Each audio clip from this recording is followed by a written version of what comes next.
All right. There he is. There I am. What's up, guys? All right. There we go. I think that's everything. Share my camera. The entire party lives to the end. The end. Log off.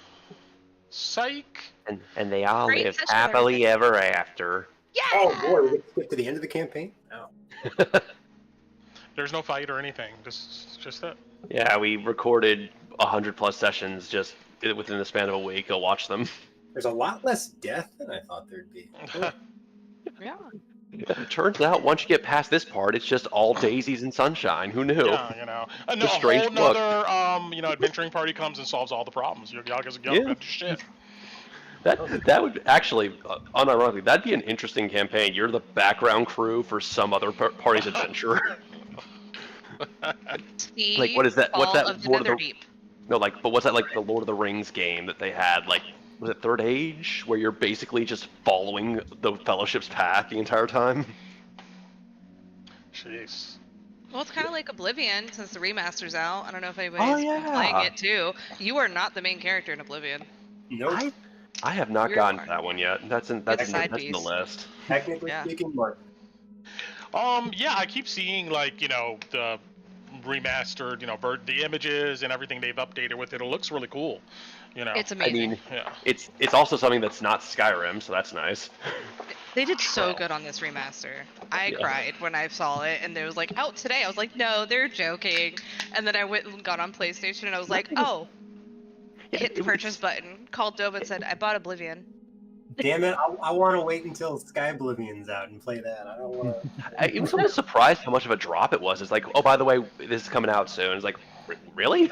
Yeah, it's not like, I don't feel like there was a lot of, There's no real lead up. It's just lead like, up we to did it, this. yeah. There was a leak, an announcement, and it was available same day. Yeah. Just See, that's how you do it. Instead of, what they're doing with GTA, apparently, is like, here's all these screenshots, here's the anticipation is coming out, I know you guys can't wait for it, but we're going to delay this bitch another year, so. Yeah, didn't they delay it again recently? Yeah. It's apparently, another yes. So There are many ways to properly hype up or drop your game. There are also many ways not to do it. We have ample evidence of both. Yeah. Shadow dropping. Apparently, it's the new way forward. For Yeah, we need to delay it a year just to see if we can convince people it's going to be worth the $100 we're charging for it. if you don't actually show off the game and they have no idea what's inside of it, more people might actually buy it for $100. I will say this: I remember back in the day with, like, when I was really young, Game Informer magazine. I remember a bunch of games that got hyped up just from the magazine articles about it. Like, oh, this, like, here's just some people kind of describing it with some early pictures. Like, that's how I got into the prototype a long time ago. And that game looked nothing like they were showing at the time. No, God, they completely changed for the better, in my opinion. Well, absolutely for the better. Great. You know what they need? They need another Conker's Bad Fur Day. That game sits close to my heart. That's what I want to see. I would not mind someone trying to take another stab at a rare style spiritual successor platformer. We're looking for a collectibles adventure game. Like Rare had it made, man. They had like some serious developers on their games always were like really good. The the N64 era, they were on top of the world, or at least one of the companies on top of the world. Like, they kept Nintendo in somewhat competition with Sony. In my hot damn. Agreed. All right. Well, guys, after all of that fighting and struggling in the rain, we are into pretty much an RP session here tonight. I don't expect there to be any crazy combats and stuff going on. So really, this session is going to be the fallout of what just happened, and you guys deciding, considering now what you know, what you guys want to go ahead and do next. And I know, Koo, you're feeling under the weather, so I won't pick on you or anything like that. But if you got something you want to say, feel free to speak up and all of that good stuff. But who wants to go ahead and try to do a recap here. I mean, several things happened last time that I thought were interesting. Who wants to shoot? Oh, Brandy, you know I'm always down. Raan, you don't want to do it? No, I didn't finish the episode. Oh, damn. Okay. Go for it. Loey, aka Shane, do it. You got it, man. We pick back up last session with the party being hunted down by the Garmir. The group's broken up between Loey, Alice, and Petra in one group, Torren and Torren in another, Raan and Bati in a third, and finally Tinu and Kalina in their own group atop Kalina's mighty steed Equinox, hoping that by breaking up, the party could evade the ire of the Lord of the Feast, who is hot on their trail. And turns out that was a good call, but we'll get to that in a little. We start with Kalina's group, having gotten safely away, overcoming some obstacles that nearly cost the pair their lives, including running smack dab into a fog bank of haze. And much the same, Alice's group found a similar fate, but both parties managed to evade their Garmir hunters, easily outspeeding or otherwise hiding from them amidst the various debris and rubble of the inner city. Bati and Raan's group, unfortunately, were not so fortunate, and a battle ensued in which, much to the, I think, chagrin of Bati and Raan, the Garmir were upon them in almost an instant.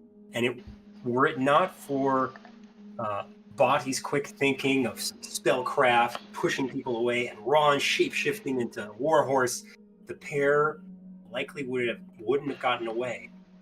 If it also weren't for the bravery of the hooded lantern left behind. And as Bati, who fell unconscious and found herself on the back of the flank of Raan's horse form, regained said consciousness thanks to Raan's healing after they had made their way away from the gnolls, ripping and tearing at their former hooded lantern party mates. The pair readied themselves to trek through the inner city when suddenly, from the freaking sky, a massive angelic being in bluish teal green skin and I think dark-colored wings comes down from the heavens, from the storm itself, and promptly grapples Raan, pulling him up off of his feet, suspending him mid-air, and the last thing Raan sees before drifting off into unconsciousness due to being carried off into the freaking stratosphere is Kolabati standing down in the inner city, alone. While that's happening, Kalina and Tinu, Loey and Alice set about trying to figure out how the hell to get back to the garrison. Thankfully, the hooded lanterns in Petra know that there are markers around the inner city. A combination of markings and glow sticks that help the hooded lanterns make their way back in times of trouble, like the storm and the utter chaos of that ambush that Petra's patrol suffered. And in spite of some bad rolls, but with the advantage of a roof lookout, Loey and Alice managed to, in about 2 hours, get back to the garrison. Swiftly, I think, followed by, at some point in the near future, although I don't think we got to it in the session, Kalina and Tinu, who were marching beside their hooded lantern companion, Equinox in tow. Bati, finding some alleyway, some means of safety, probably under some long abandoned shop awning or rooftop, rests briefly just to recover her spell slots, and thankfully remains unnoticed as she makes her journey west towards what she presumes to be the garrison. As the twins venture west, hoping to find more of these markers, a strange mechanical carriage plods down the road.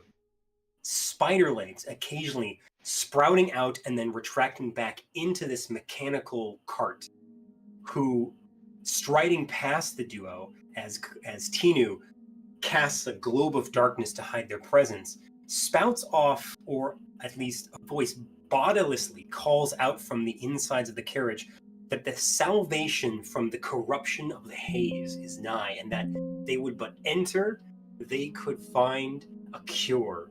What might be going? Reminded of a similar looking carriage a long time ago in the Elvenmire of their home, the pair decided prudent not to get into a stranger's cart. Probably a good call. And maybe we'll go looking for that mechanical spider carriage in the future.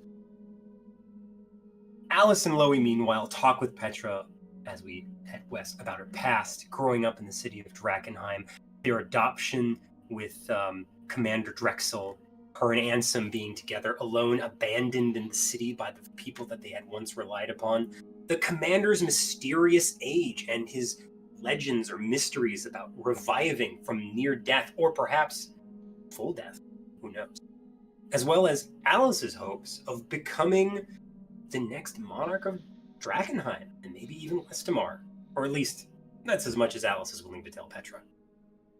We then make it back to the garrison, where we overhear fate of Ansem's battle.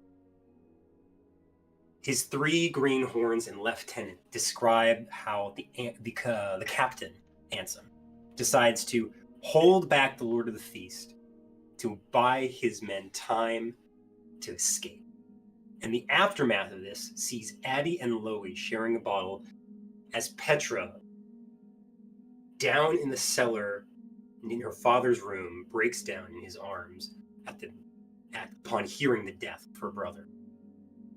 But that's not the end of the session, for we end with Raan awakening in a strange room where none other than Sir Virgil Underwood, one of the members of the Silver Order, greets him. Upon looking about the cell, Raan realizes that it is indeed a cell, and apparently one under guard of the falling fire. For no sooner does he speak but a few words to Virgil, but Martin, the young boy who we had saved from Korgos Minotaur pirates, comes in with what food the fallen fire can provide wherever the hell Virgil and Raan are, thanking Raan for saving him from the pirate ship, and leaving them as well a book of Lucretia Mathias' writings about fallen fire. I think is it the Testament of Firebrand? I might be mixing that. Testament of the Falling Fire. Close enough. That's it. Do I still sound echoey? No, you're good. Okay. No, you're good now.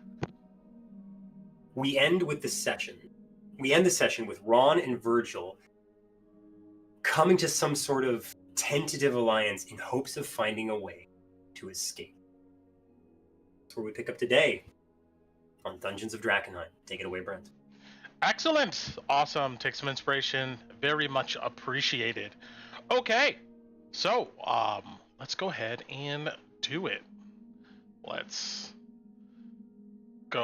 see what I want to do for this. I think I want to go to the world map, or Drakkenheim map. And it's raining here in Georgia, so it's very much appropriate. Got some thunder rolling in. Yes. All right. I don't know if it's raining where you guys are at, but it's cackling here. So hopefully I don't have any interruptions. But all right, let's go ahead and just focus in on kind of this area over here. And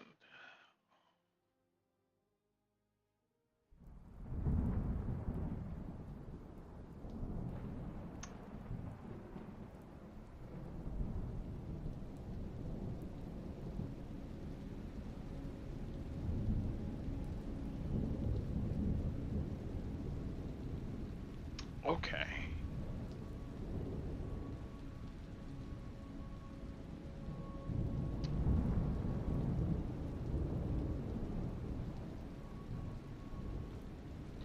So,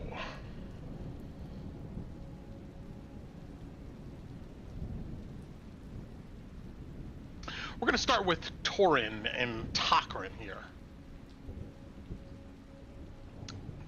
So Torren, you and Torren kind of stand in the ruins of some type of manor, as this picture here shows.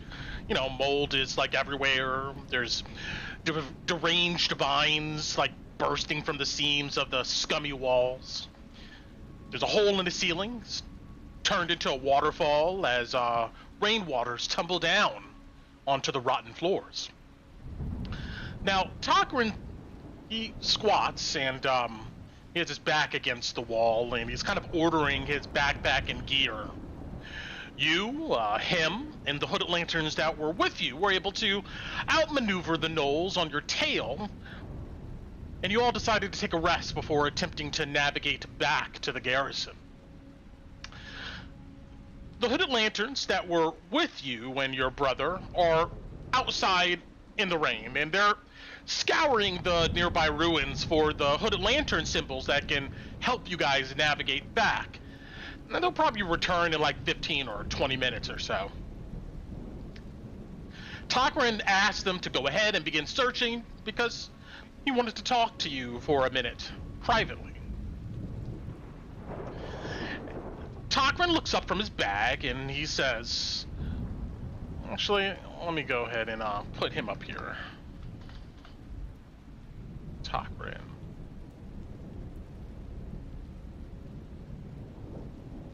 This guy up here too.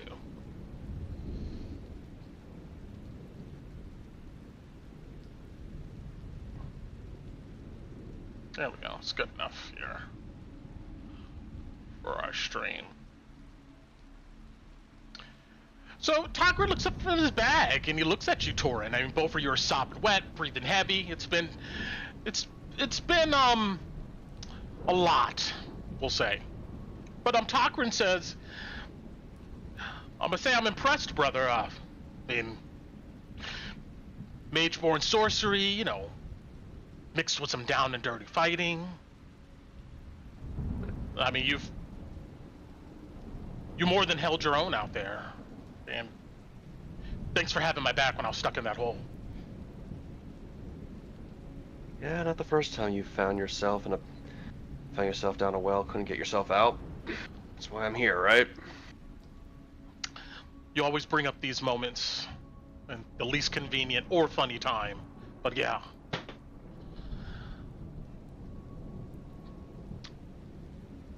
He swallows hard and he looks around.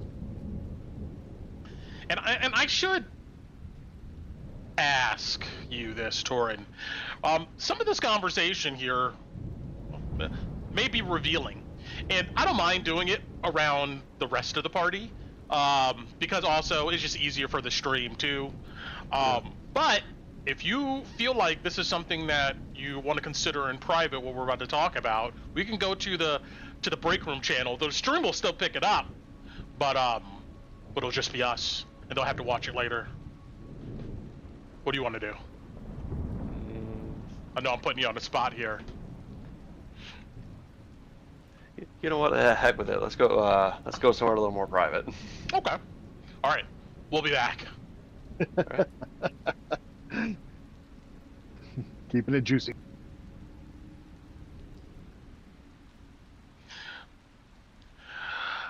Torren looks at you, Torren, and he goes, "Did you guys really kill Lord Jones?"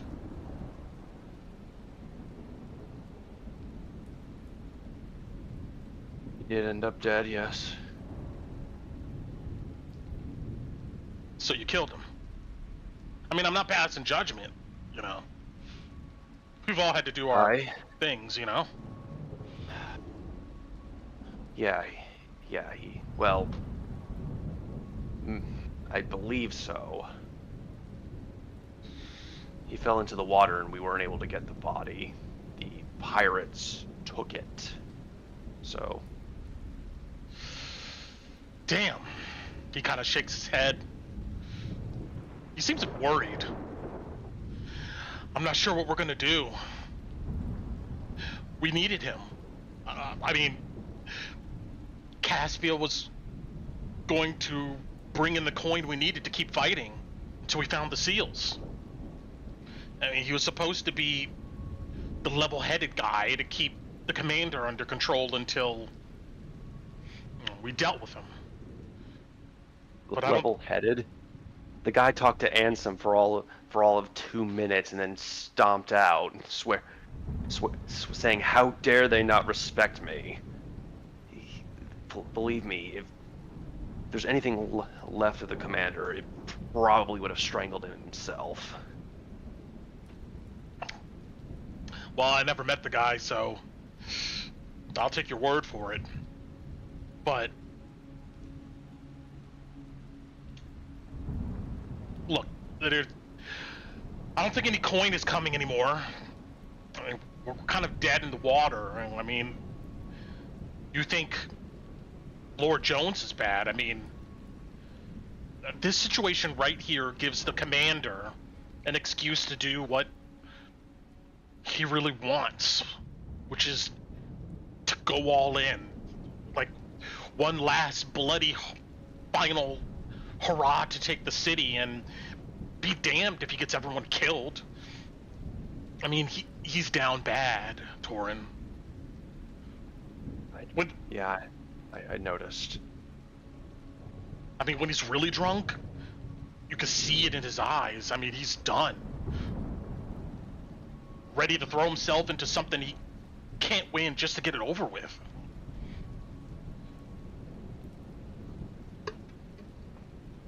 If he can't take the city, then I think he wants the city to take him.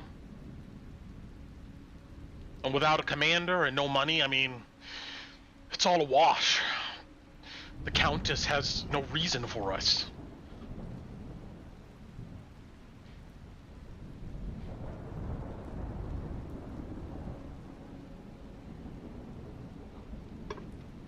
Yeah.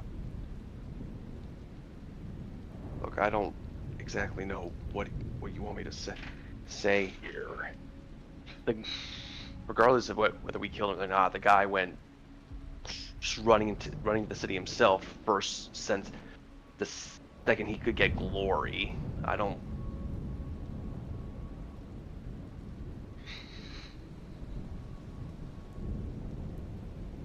Look, the only thing I can offer is me and my group. Are they willing to help? Right now, of all the group, out of everyone here, the Hooded Lanterns seem to be the ones that we have some intention of working with, for, if not solely for the city, then at least for mutual goals. Well, I hope your friends' goals are mutual. I mean, I was told by the Countess to bring you here, and together we could find our dad's seal. While, you know, Orion dealt with the commander, but obviously that's whatever now.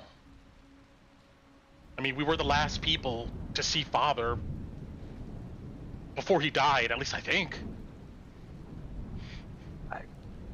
The only other people would be someone in the palace, or maybe even the king himself, but all of those people never left.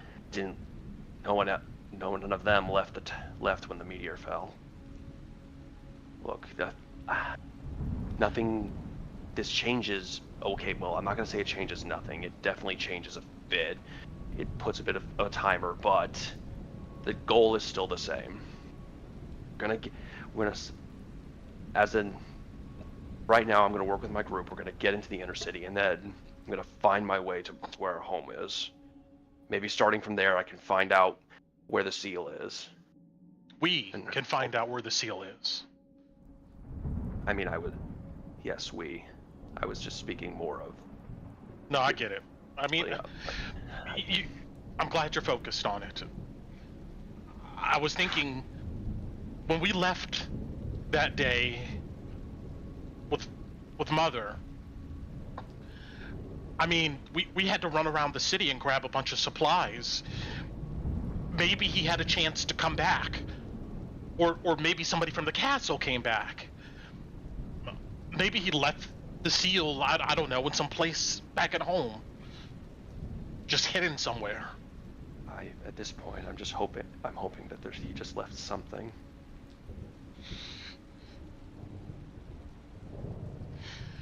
I'm supposed to send a message back to Kesselholm saying that you made it here safely. And Orion's leadership is secured. I don't know. She may already know what happened. If not, I'm not sure Then what the Countess is going to ask us to do. Well, if she asks, you can tell him that he got killed by the Minotaur pirates, charging them. As for what she wants us to do, no idea. For all we know, she might tell us to do the exact same thing the commander wants to do. You could tell the gears are turning in his head, and he's thinking of stuff that maybe, I don't know, you don't have any real knowledge of, but something's on his mind. He says, I'm afraid she's gonna send Rickard to come finish the job. Wait, Rickard? Yeah. The leader of the Steel Fang mercenaries. No, I remember the leader, but he would he even take? Why would he even take that job? That. When I say the job,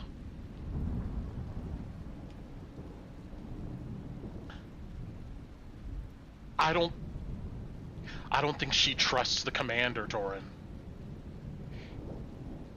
I know she doesn't. So if he shows up here, what do you think his job is going to be?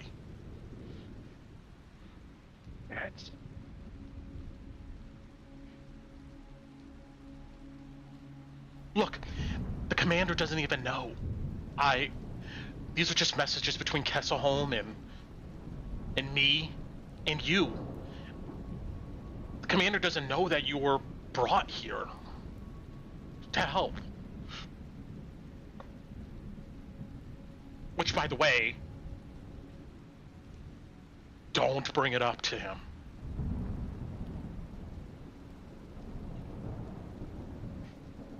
Right. Just, if they ask, just tell them that I'm working with a smaller group that's able to get into that might be able to get into the inner city soon. I'll be able to look around. Tell them that there's some progress. Even if no money's coming in, maybe that'll delay things until I can find some kind of clue. And then I can get that back to you.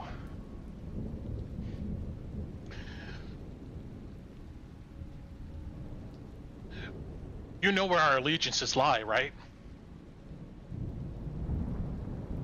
Yeah.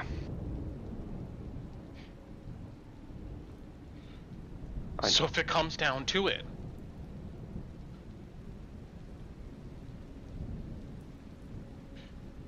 you know what we may need to do.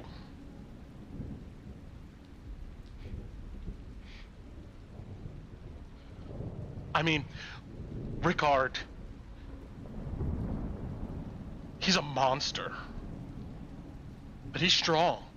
You trained with him a little while. I've been with this man out in the woods for months. I've seen him. I don't think he's human. He's something else. He can rip apart the commander. And if Rickard shows up here, and we're not helping,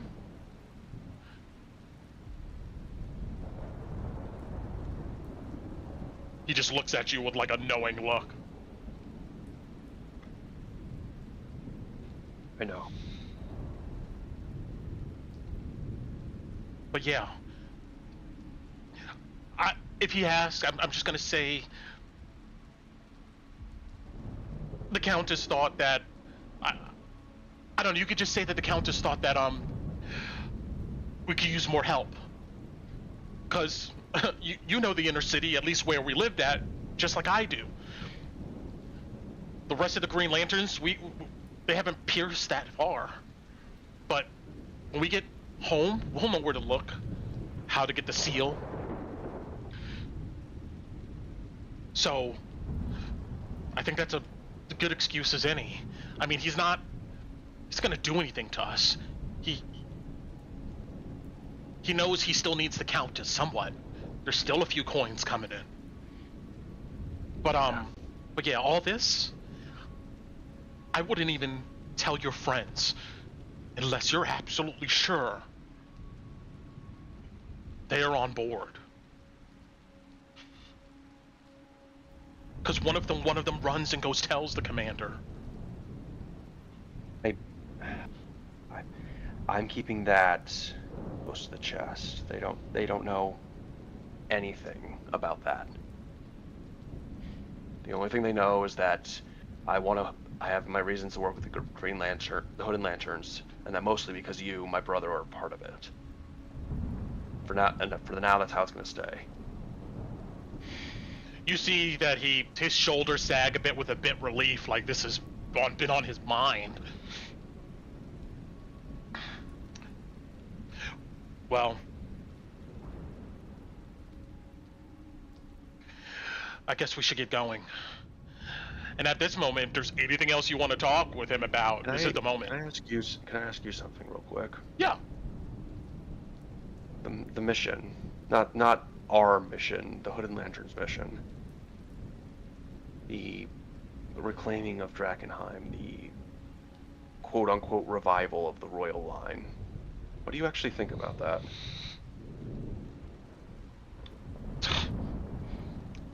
He just shakes his head dismally. I don't know. This place is corrupted beyond belief. I don't know if it can be saved, Torren. I mean, look,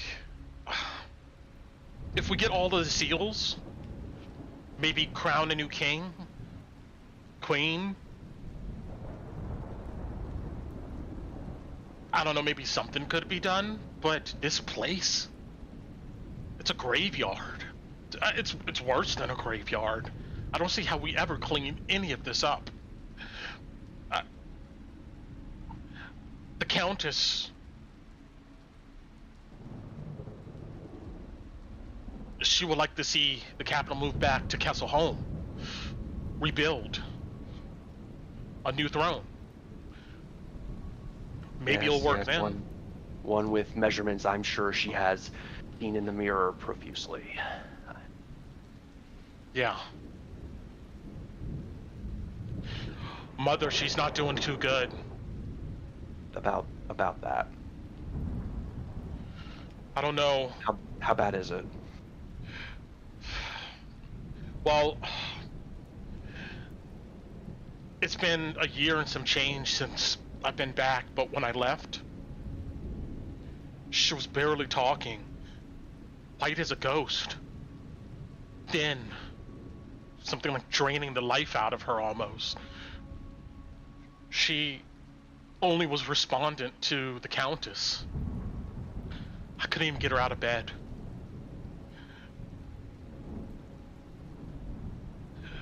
Maybe if we get the seals, Castle Home becomes the capital, more coin comes in, we can get a good flamekeeper to come up there and figure out what's wrong with her. I'm not sure it's contamination.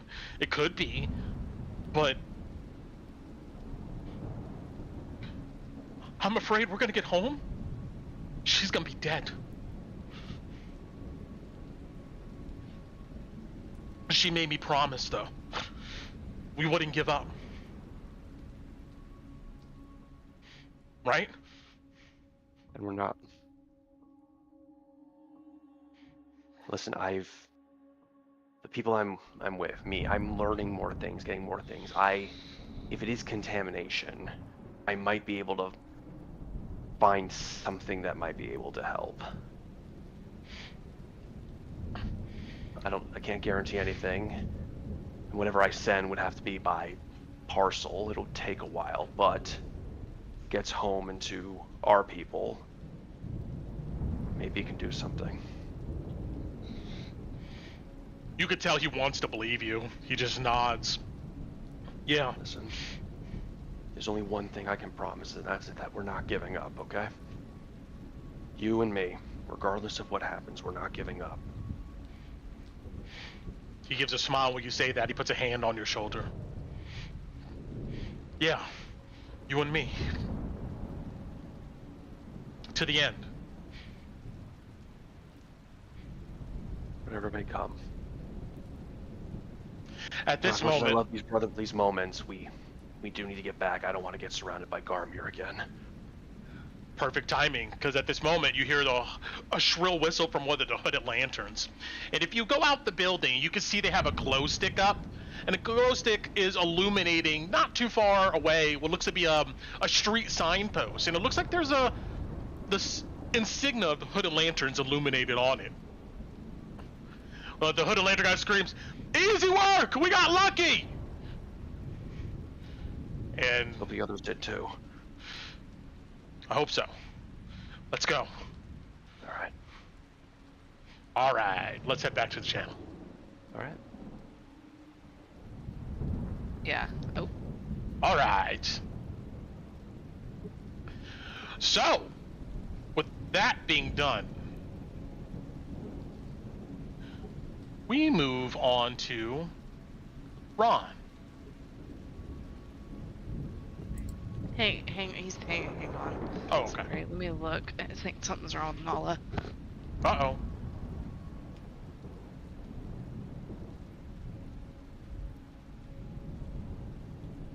But while that's going on, I'm gonna load up our map here.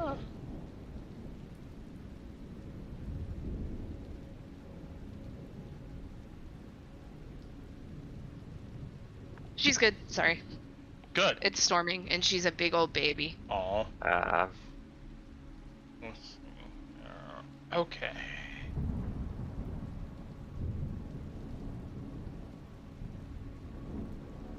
I'm here. Excellent.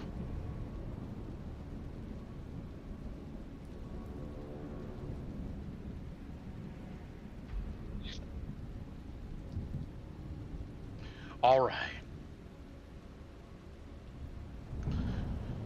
Now, we're gonna do a bit of lore dropping here to warn you. So, be prepared I'll for get my some notepad notes. open. Yes.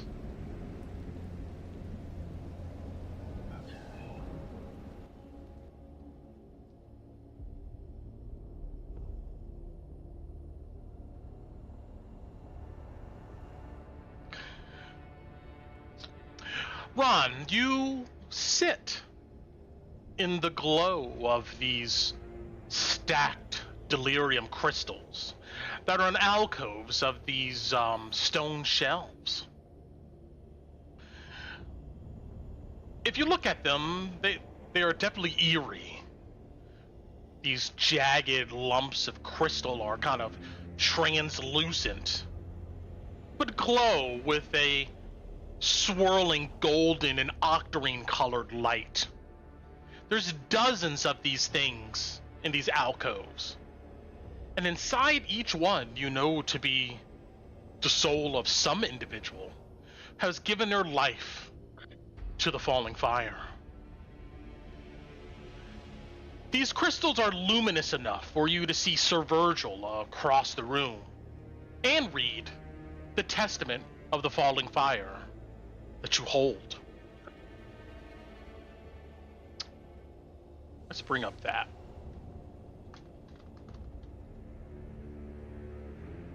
Is there a Cliff Notes version? Yes, I'm about to give you the Cliff Notes version.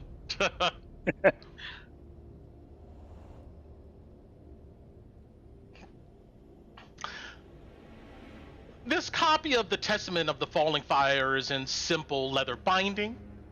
Imprinted on its cover is a symbol of flames emanating from a blood-red circle. You know that to be the symbol of the falling fire. And just to remind you, show that to you guys.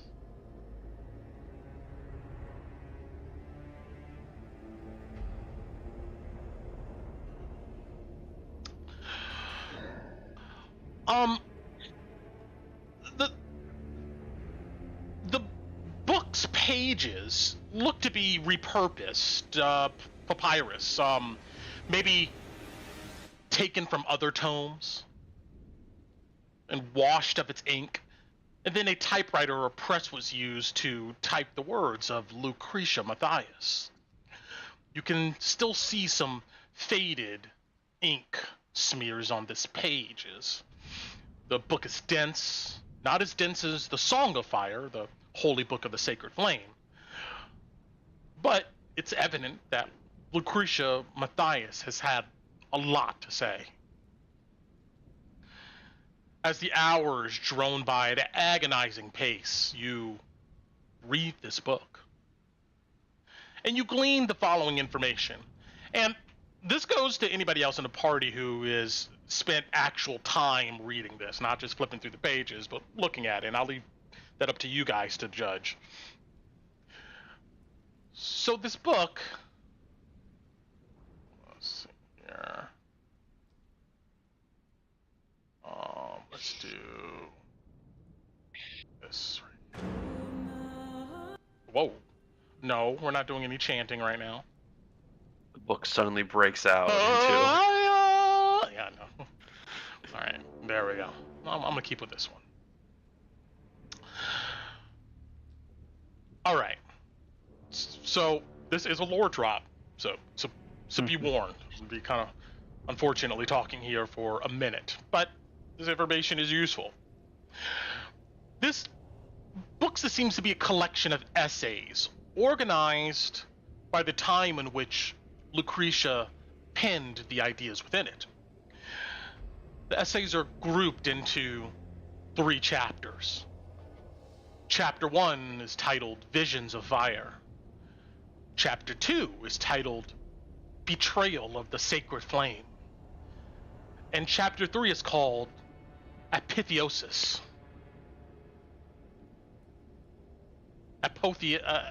Apotheosis, I believe it's actually.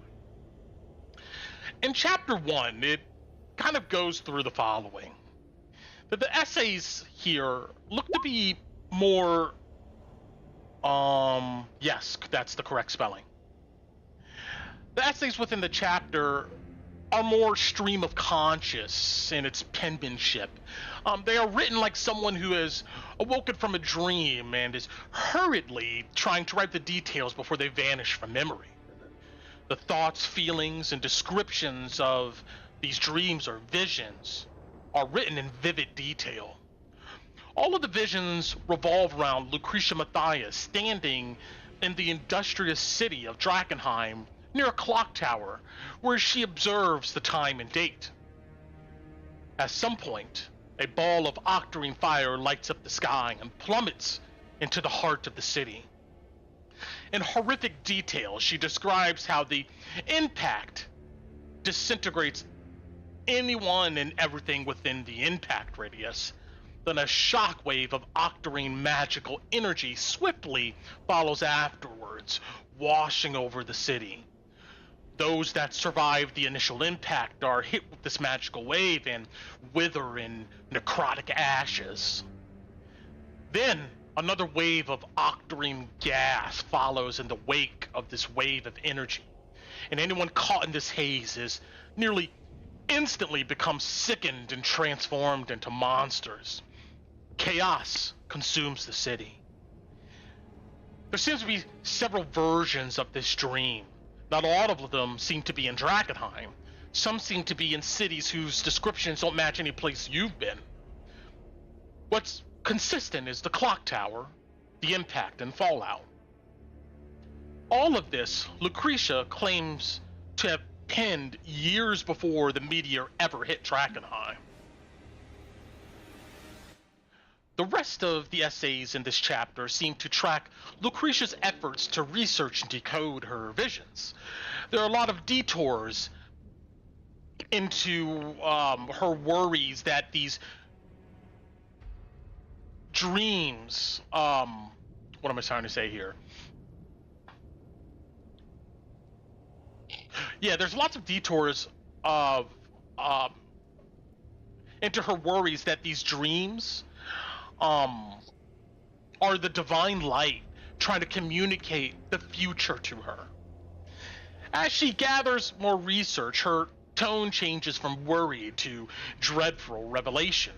At one point, she claims that some of the earliest versions of the Sacred Flame's holy book, Song of Fire, mentions a similar object falling from the sky.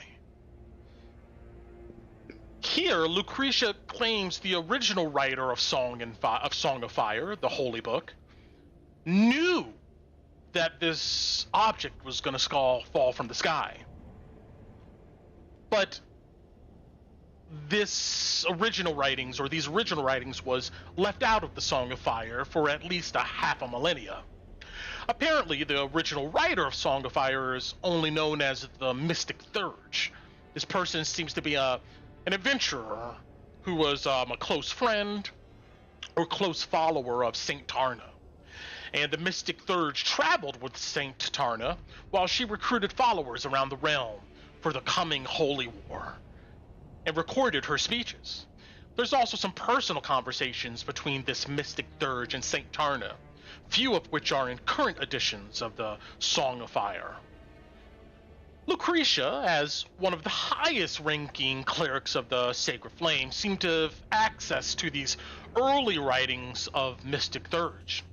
According to Lucretia, several of these writings are interviews where Saint Tarna describes that a shard of divine light helped her escape the dungeons of Nox and led her to the angels of Michael and Gabriel in the deserts of western Ilaria. The angels then took her to a crater where a crystal was found, and Michael and Gabriel forged a sword from the crystal and told her the blade would be used to create order from chaos of the world, and there would be peace until it was time for chaos to be made from order. Chapter 2, Betrayal of the Sacred Flame.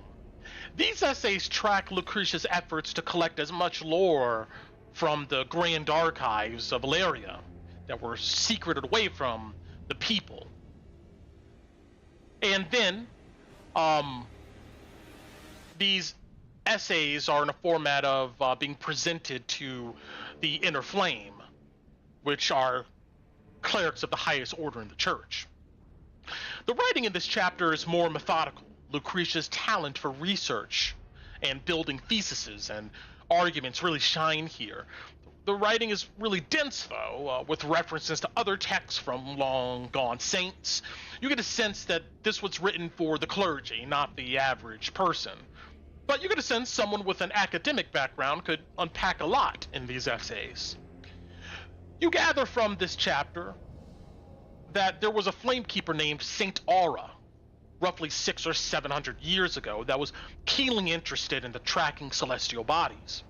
Saint Aura references these in early versions of the Song of Fire by Mystic Thurge. Lucretia concludes that Saint Aura had tracked at least 4 times a shooting star coming close to the realm, and also discovered from interviewing druids of the old gods that they have seen falling stars for thousands of years prior to any church or sorcerer kings. The druids even have a legend that the Great Winter, tens of thousands of years ago, was sparked by a falling star. This is stuff that this Saint Aura uncovered. Lucretia then goes on to document how Saint Aura's work was secreted away from the public and most contemporary flamekeepers. Here she documents how the Inner Flame became suspicious of her work as she accessed areas of the Grand Archive not typically trafficked. They soon barred her access unless she revealed her research. And this is when she told the Inner Flame of her dreams and the coming meteor. She also revealed her disdain for the church hiding the works of Saint Aura. By name, she calls out several Inner Flame clergy for obstructing her work and spreading rumors of her being mad.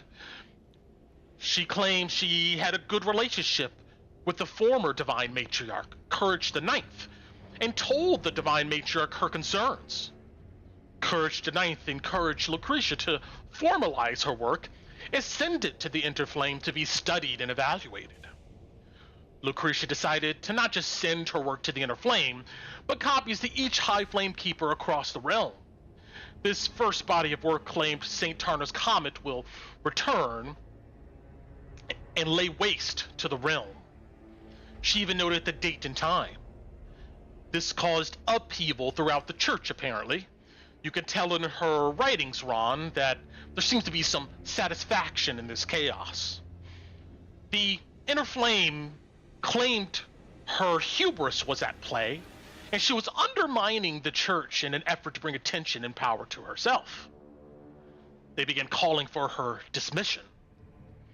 Lastly, Lucretia Mathias claims the divine matriarch Courage IX was assassinated by the church because Courage believed Lucretia's claims and was willing to recommend her, Lucretia, for divine matriarch when she stepped down. Lucretia claims the Inner Circle promoted her former pupil, Esmeralda Poe, for the position. And it was time to elect a new divine matriarch.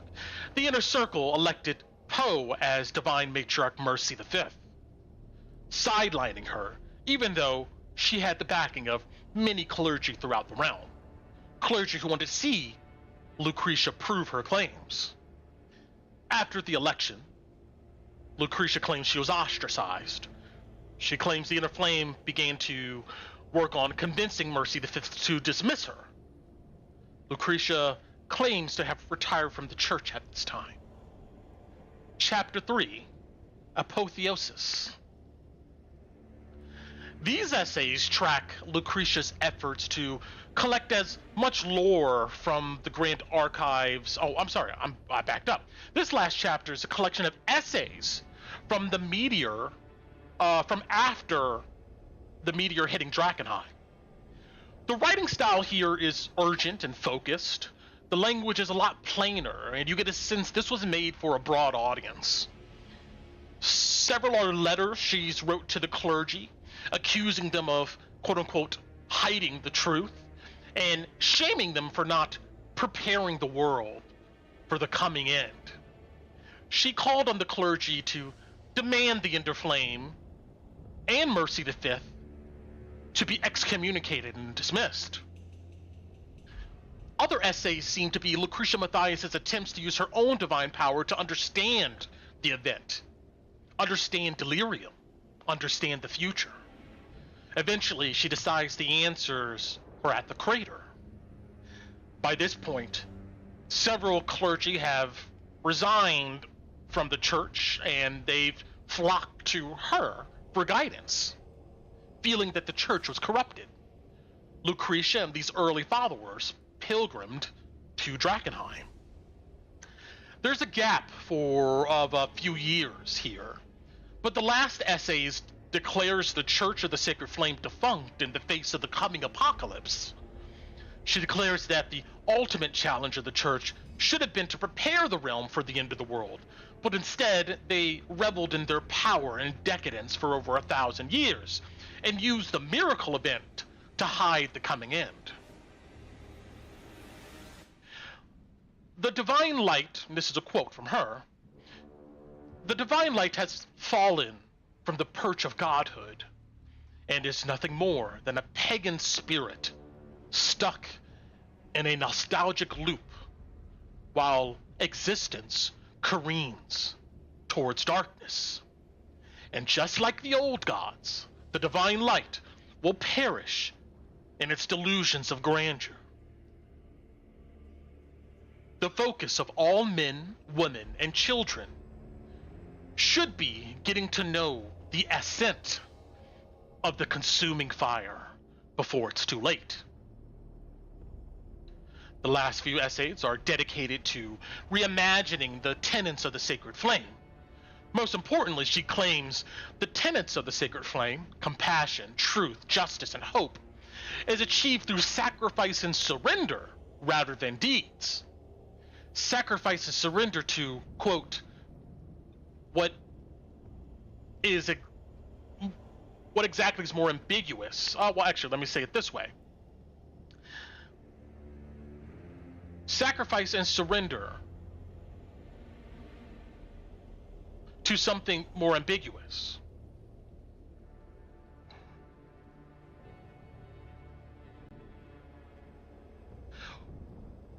Those who wish to know the truth should review the totality of their life and come to terms with what is rather than what could be. When that realization occurs, then consumption by the sacred flame will only be temporary when a new world emerges.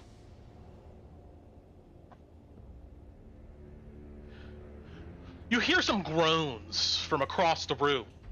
You look and see that Virgil seems to be coming out of his stupor. Several times you witnessed it looked like he almost fell into a deep sleep, but he just would startle awake with a scream, beads of sweat on his forehead. And that kind of repeated itself over the last few hours. But at this point, he opens his eyes and looks at you. No sleep here. You get to the good parts yet? And he looks at the book in your hand.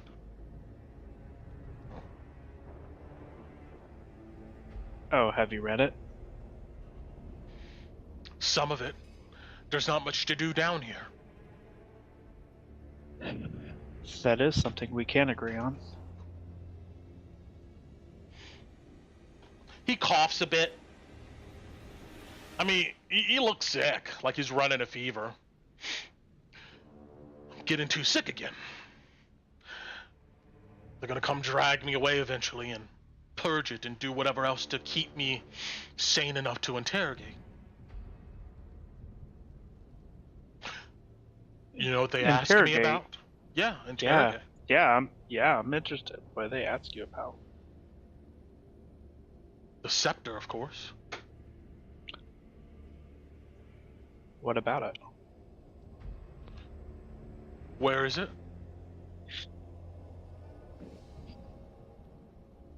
You don't know that answer? I do. But they want details for logistical purposes. To steal it. Would you let that happen?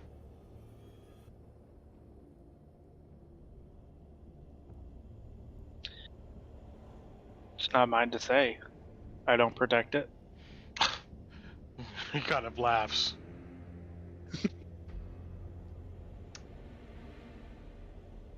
Well, then why did you get it?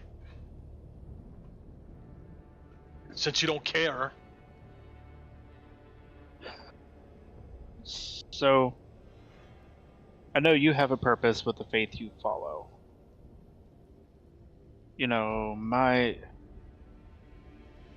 faith, and Raan looks at himself, is generations upon generations older than you can even begin to comprehend. You know, I've lived many of your lifetimes. And, you know, my mission is simply information at this point. So, you know, to help somebody to get, you know, information and survivability, if that's what it takes, that's what it takes. I understand the logic you have of dying for your faith if that's what you desire. But I don't share in the same faith as you. I don't share in the same faith as them. He nods. I get it. You're pagan. You follow these old gods. Yeah. Which have done nothing for you or this world for a long time. He just shakes his head in like disgust. Hey, Raan looks back at him and goes, if they were still around, they could. But they're not. So what are you doing?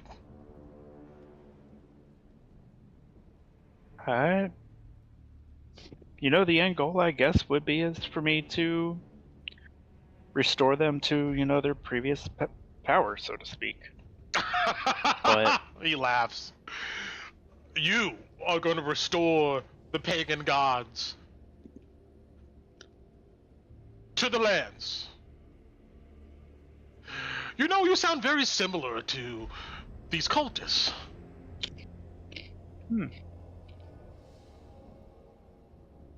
Well, when mortals steal the pagan god's essences, and share them, sell them, or use the god's divine power for their own whims, or hell, some of them could even be consumed by, who is it, Saint Tarna? You see, Because last I saw, she had one of the essences with her. you could tell he doesn't really know what you're talking about. You just kind of... I'm not sure what... A soul? Somebody stole... Soul of a god. All 12 of them? I don't follow. You're telling me that somebody stole your gods? Is that what I'm hearing? They stole their souls. Well, if their souls can be stolen, that doesn't make them much of a god, now does it?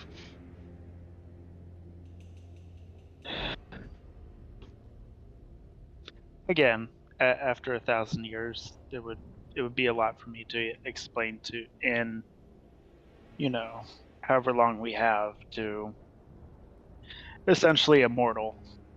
And Raan just kind of giggles. He looks at you a long moment and kind of cocks his head to the side curiously, and he goes, "Huh. You actually believe it? That you've been alive for like 1,000 years or so?" Oh, so you don't believe it? He shrugs. I'm sorry, acquaintance. I have a hard time believing that, yes. Do you believe in astral projection? Are you familiar with what that is? Sounds like mage-born sorcery. That's what that sounds like. But I've heard of these things. I do know that the High Flamekeepers and Alaria, they can see into the realms of the god.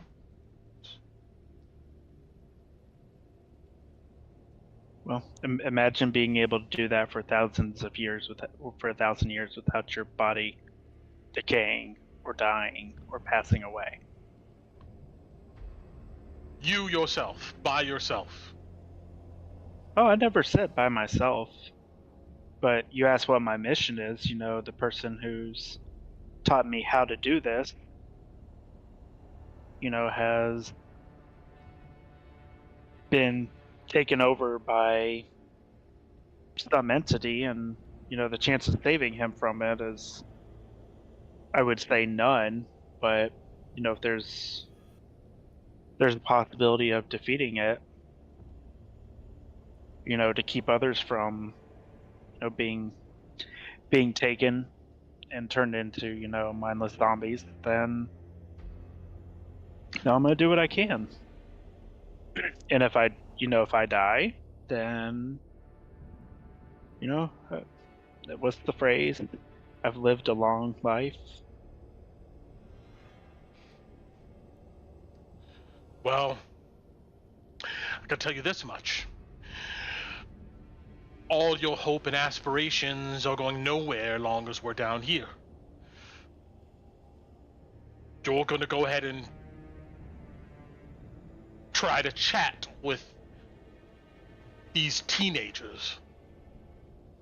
And then if that doesn't work, like we talked about, we're going to seize them by force. use them to get out of here. And then you can go along your mission to whatever demonic planes you want to explore. You can do that. Right?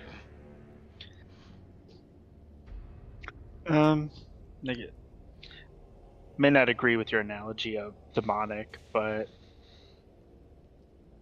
I will say if you and I both survive this and are able to get back to Ophelia, kind of looking forward to seeing her face on how, you let one of her griffins die. You see his eyes narrow. I didn't let anything happen. Someone in our ranks have been feeding these cultists information. They ambushed me.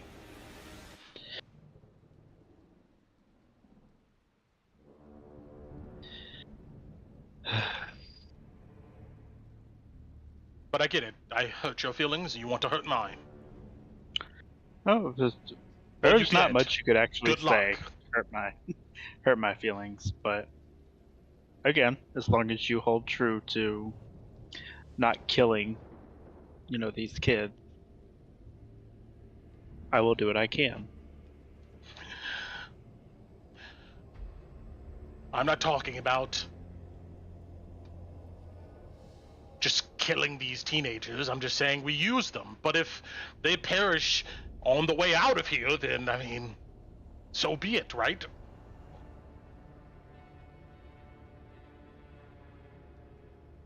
That's right. You know the truth. It has to be that way. I don't want it to be that way, but look at where we are.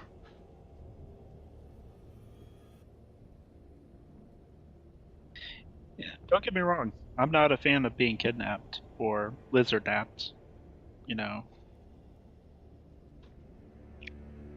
But,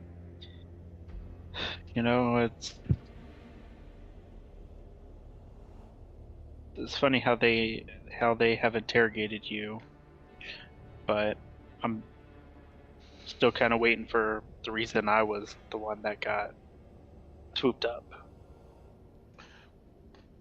Maybe they know that you found the scepter. You gave it to the Silver Warder, and they wish to interrogate you. Are you going to tell them? So all I had to do is tell them where it is, and they'll let me free? Or maybe they'll use your naivety against you and slay you. Maybe not with the bargaining chips I have, but that's for their leader to decide. You're misguided. I can't believe you would give up such powerful relics to a dangerous cult. All for you to roam the forest looking for lore. Doesn't sound like a good god to me. Ron just kind of chuckles hearing the ideology of a dangerous cult. At this moment, you hear the door up the steps open.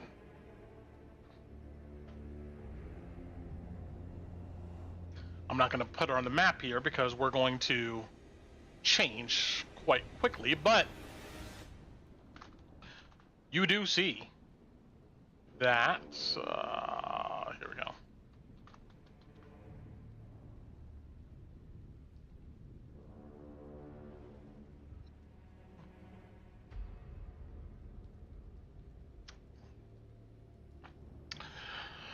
You see a teenage girl in robes, dark hair, freckles, and it is Martha from Korgoth's ship. Behind her, you can see a large chapel outside of the door. But you note there is a thin film of haze up there too. As she comes down, Virgil looks at you expectantly. As Martha descends, I mean, her face is expressionless. She glances at Virgil, then glances at you, Raan. She holds 2 bowls of broth. She places both of them on the floor, then backs away and stands near the steps. She looks at you, Raan, and she says, "Eat. Lucretia wants to see you, but you shouldn't be starving." Ron looks back at her. I would like to speak with her before I've eaten. Please. I'm sorry. She just So looks if at I the eat food. right now, so if I eat right now, I'll get to go speak with her. She nods. Ron chugs the bowl. Virgil goes, so, for what I understand, you both know each other? Ron's eating. She just looks at him and doesn't say anything. He goes, can you at least tell us what they plan on doing with us? Besides being purged, I've been down here for days. I can't sleep. Without looking at him any further, Martha says, I don't know. It's not for me to know. After you get done gulping down the broth, Raan, Virgil looks at you expectingly.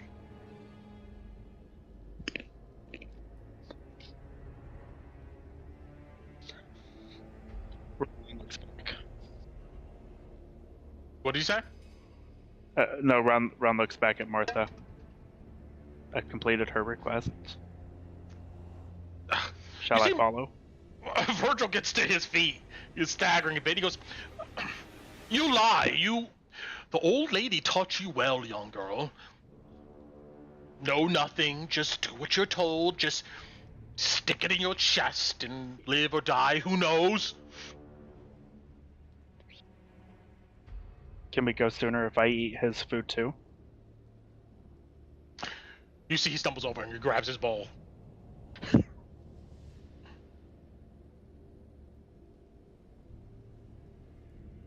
Martha just says, the Flame Keepers ought to fear the corruption brought upon them by gold more than they ought to fear any influence from the sacred stones of the falling star.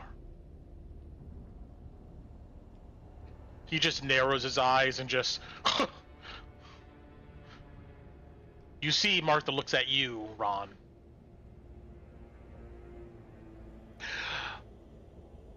Come. You're not protected, so you'll need to be strong until you are.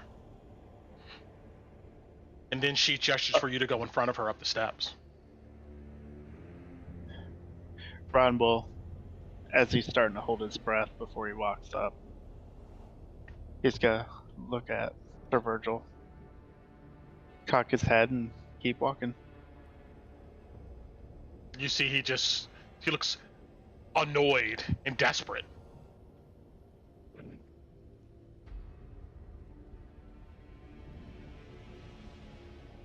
I would give him the claw, but you know. All right. I may have to come back down here, so I'd rather not. You're like, oh, so about that claw. All right, I'm gonna take you to a different map here. You got it.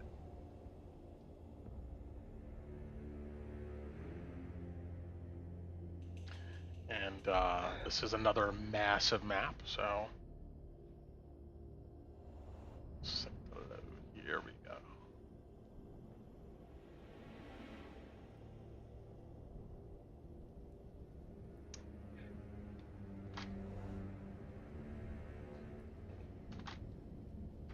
Damn it.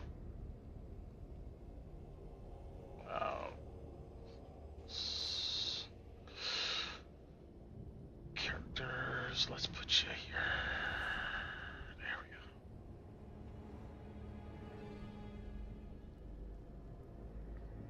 All right. You can see, correct? Yeah.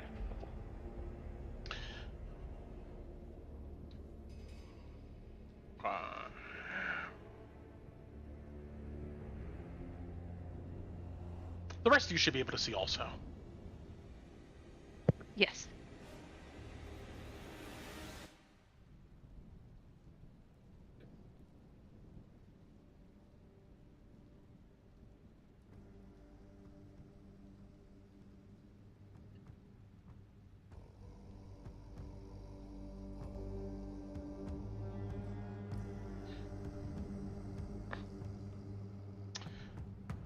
You climb the worn steps and exit out the cellar into a well-lit chapel.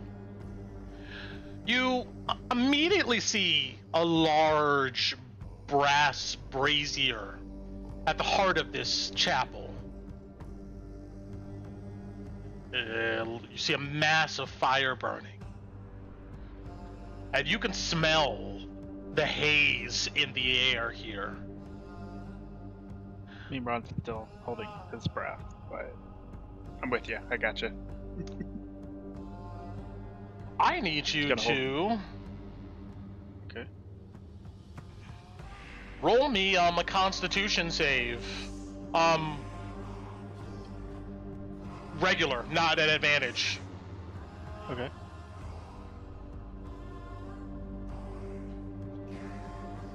Uh, 10. Noted. Take 6 points of necrotic damage. Did I get a short rest? I meant to ask you that while I was down there. I know I didn't get a long rest, but I did at least get the benefits of a short rest. Yes, I'll give it to you. Okay, hang on, let me...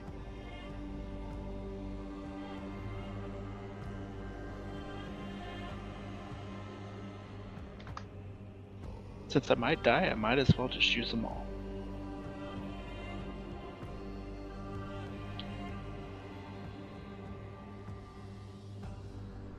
But it didn't actually roll the dice, so let me...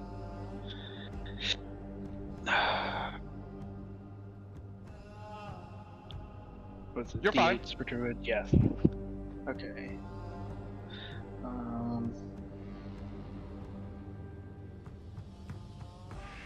Plus...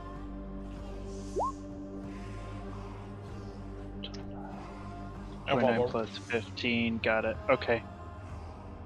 Perfect, thank you. Alright, and I take 6 necrotic? Yes. Okay. Perfect. Thank You feel this stuff burn your eyes, irritation on your skin. It's not like, so bad you can't ignore it. But your gut also feels kind of rumbly from that stew. Mhm. Or broth. And just to show some art from the book, that's what they have for a different part of this area, but there we go. But regardless, let's keep it moving. Mhm.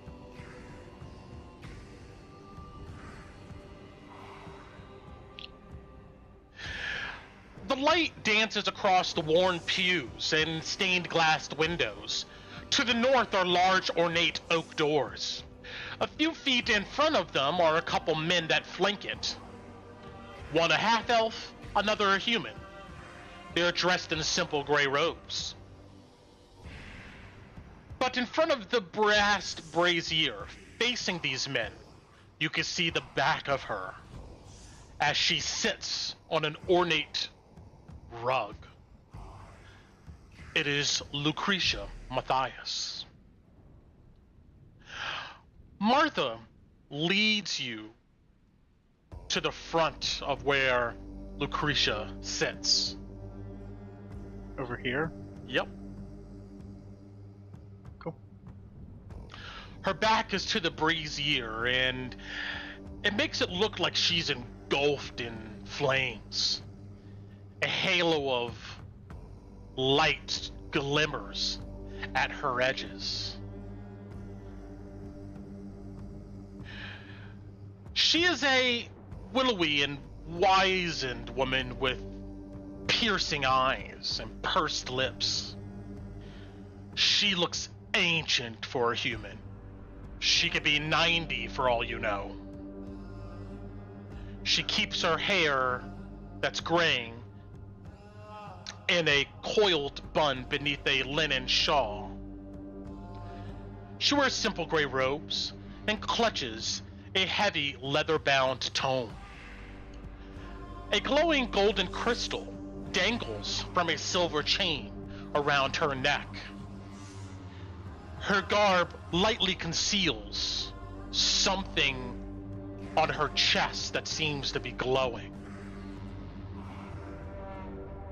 And we have some art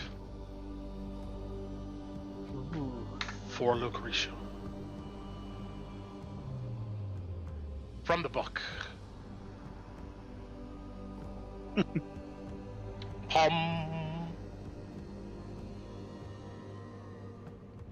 And here is her other art from the book. Yeah, that's better. I like that one.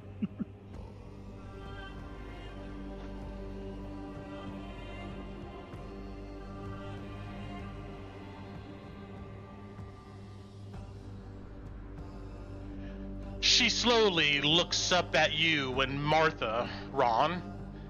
It's a meek look, but her eyes betray a earnestness and urgency that you detected in her writings.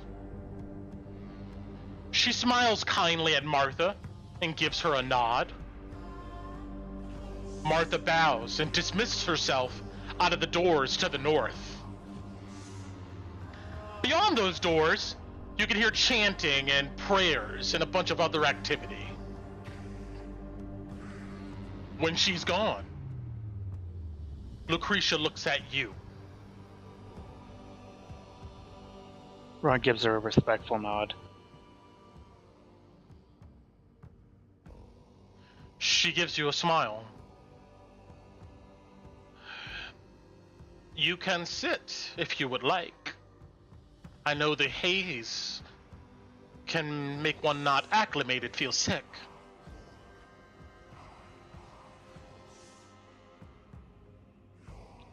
Raan will sit like a good lizard. You sit in front of her. These other two guys don't move. They don't say anything. She looks you up and down as she cradles her book. And then, with almost desperation, she says, "Why are you here?"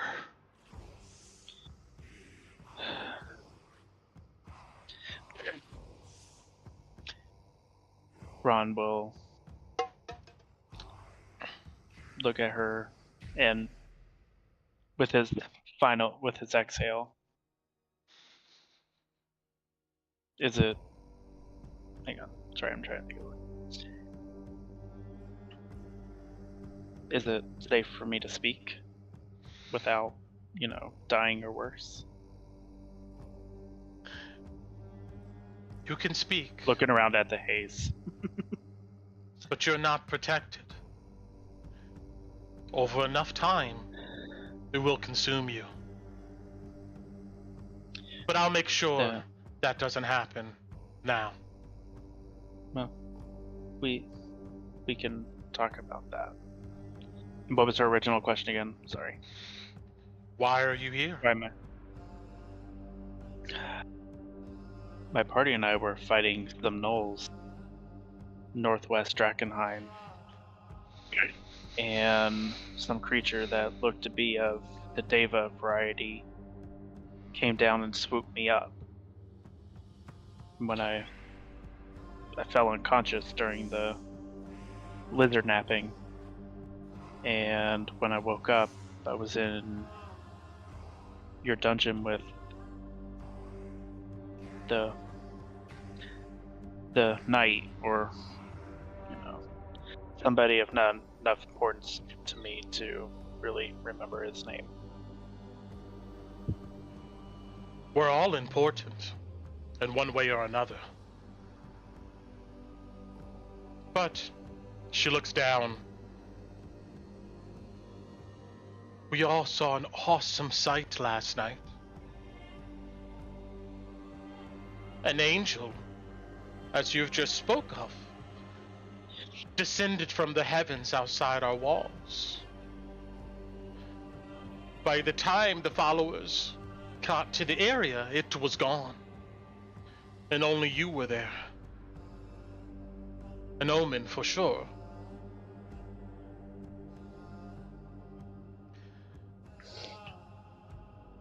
I've been intrigued to meet you. I have some questions on my own, if and when permitting. She smiles. She goes,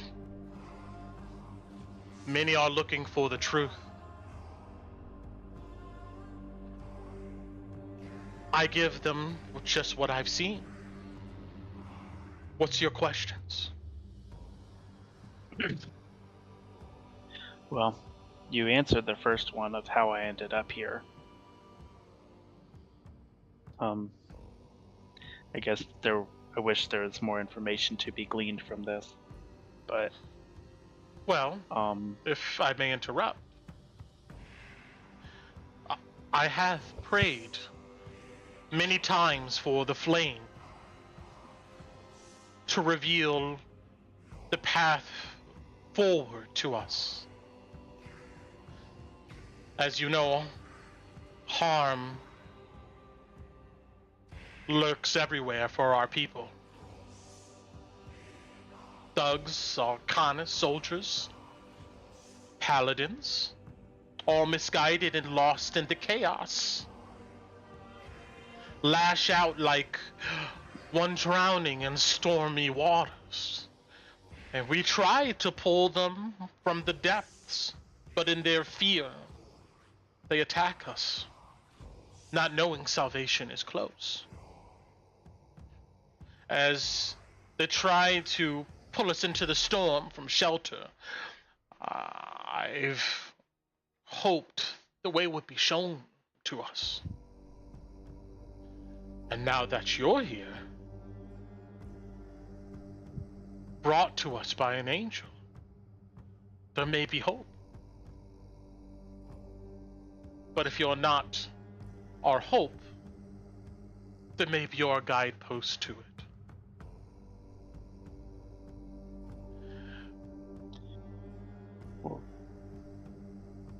What are you expecting of me? Or what are you needing?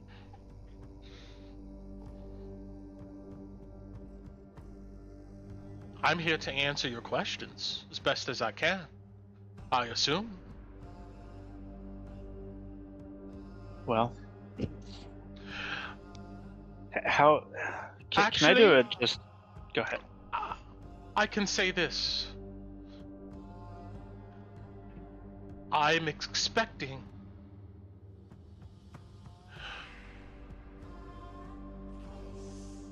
a champion. Because that's what has been foreseen. But that has to be accepted willingly.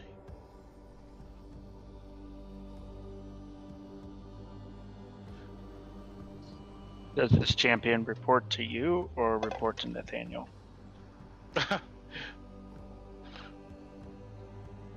No one reports to me or Mr. Flint. I speak the words of the truth that's been revealed to me by the sacred flame. The real sacred flame. And from there, we act as best as we can. And if you were to be a champion, I would hope that the fire will continue to speak to me and guide our path forward.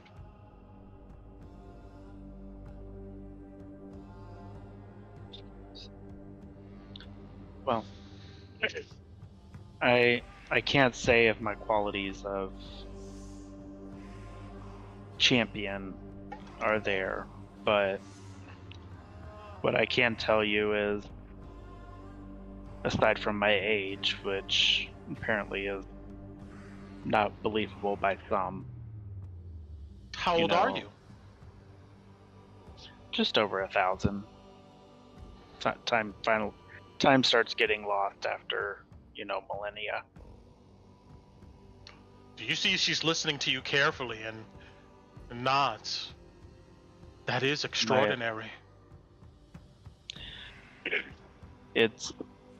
I wanted to meet you because the stories I have heard and read in your testament that was provided downstairs is that you had dreams and visions of the meteor coming to Drakkenheim on top of everything else that's noted in your book.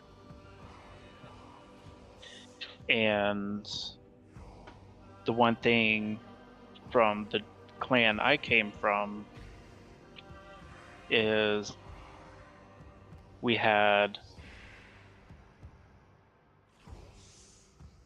not necessarily control, but we were able to travel in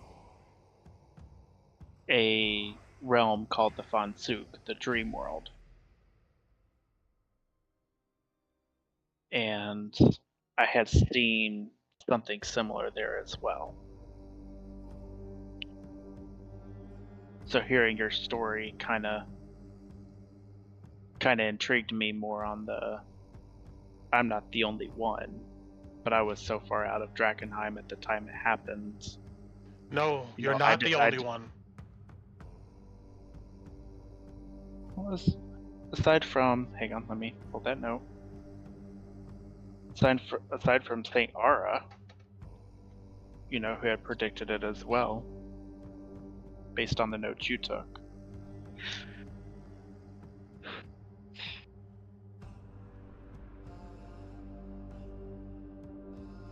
But it's nice to meet somebody who has seen the truth.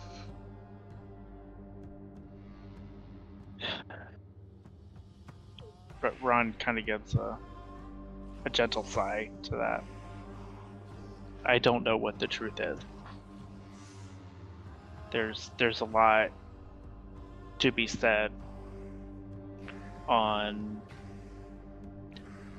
whose truth is what, and in the couple weeks that I've been here with the knife bite, it seems like everybody has their own version of it, and I've done my best to have any stay of them neutral. Seen what you and I have seen? Time has not afforded me the opportunity to show them. When I discovered the truth, I found myself alone in this world too. Asking, why have I been forsaken with this knowledge? But I found that was the wrong question to ask.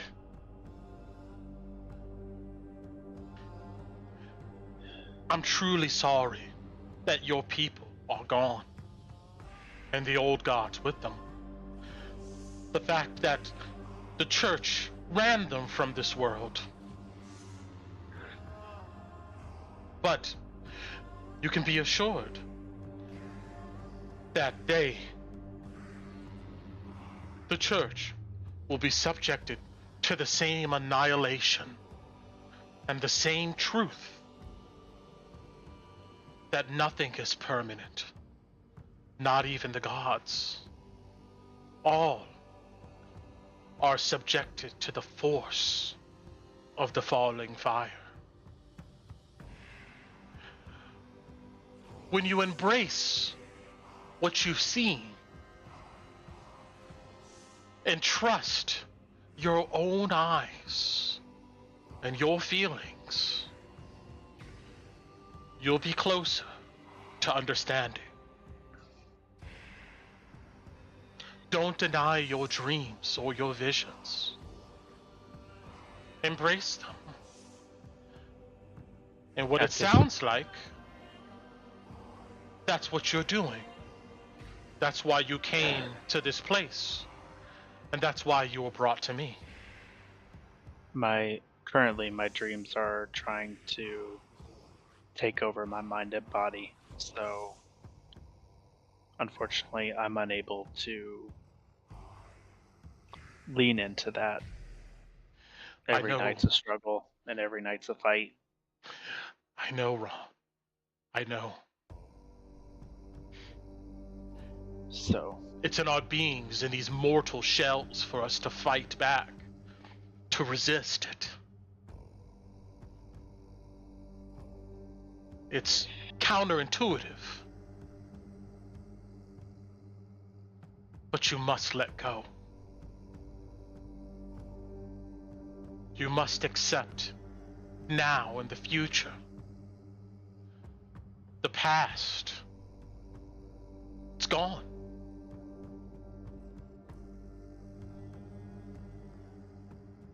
but it's not forgotten. You, when, in all due respect, you know, to get to where you are now, you delved deep into the past as well. That I did. And all it got me was shunned, labeled mad, evil, and cruel. But it got you to where you are now. What got me it got to you your where? freedom. No, Freedom. no. What got me to where I am today is, I think, what you seek. The crater. That is Only what I seek. when I saw it for myself did I realize the past,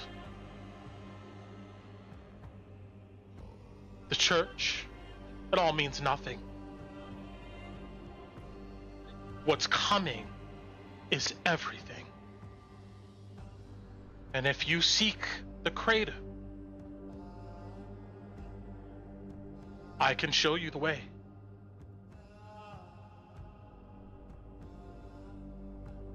I see you've read my book very closely, which is a good start. It usually takes some months to digest the important parts. But also in there is surrender and sacrifice. That's the only way.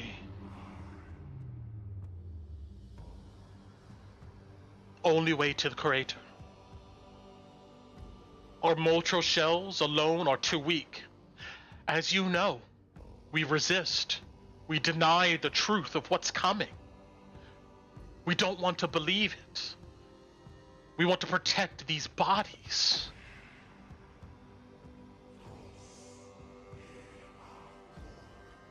But the truth and the way forward is giving up these bodies.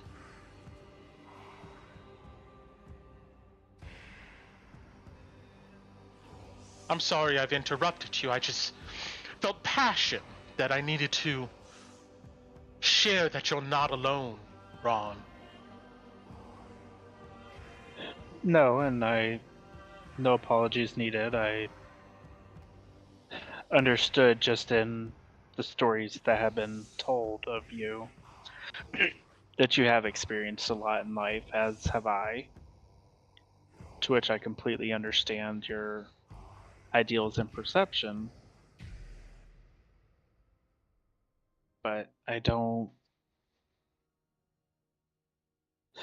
There's so many questions, yet they all seem irrelevant. You know, Well, together, what if this, what if that? So together, we can find out what are the questions that matter the most. And by the end of it, you may be ready. So, my request is you taking me to the crater. What is the cost involved to do so? She looks into your eyes, The cost is everything.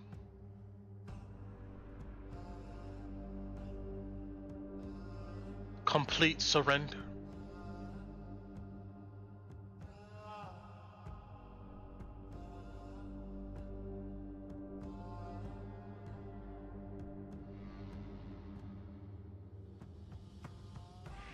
And by the time we get there, let's say I've surrendered myself and I see the truth as you have said.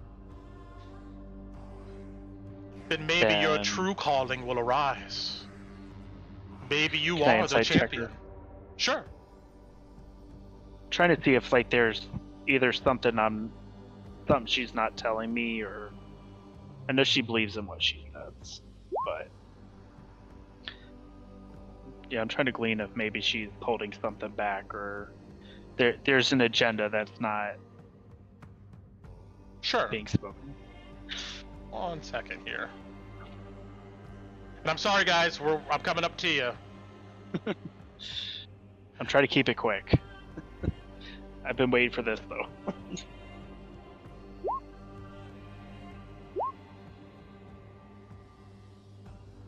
Oh damn! Come on. You get a sense Come on, that there's a earnestness to her. Like She's really wanting me to do this. She's really wanting you to do this. Yes. That's all you get, is that she is like invested. It seems like in your struggles to find out what is going on. So, my last question before I agree to this is,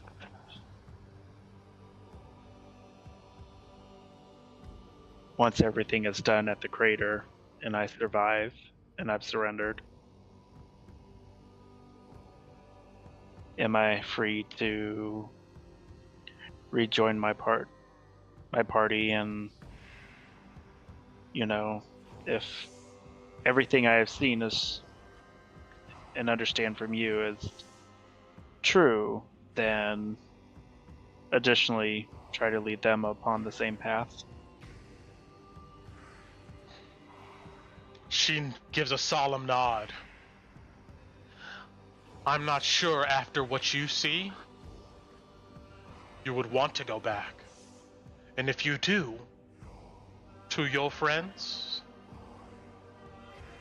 I think it would be to lead them on a cause to save our souls for the end of this world.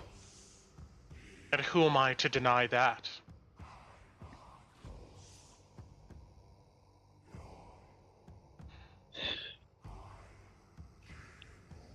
Then I guess by all means I'll accept your writ of passage. I do have one question for you. I will do my best.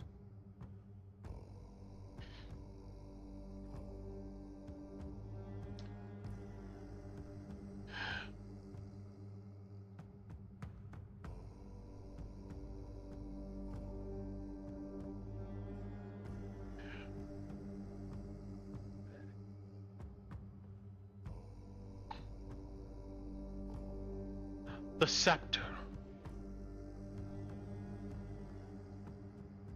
Yes.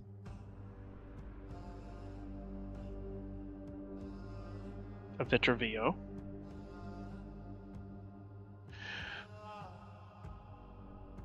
The church seeks to destroy us. And not just us, but this entire place.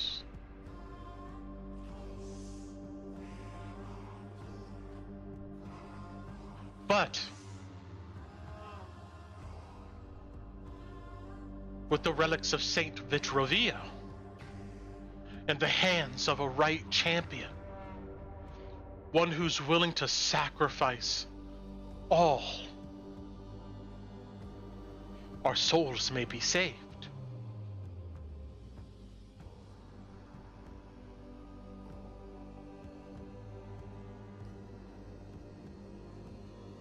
would you tell us where it is at Camp Dawn?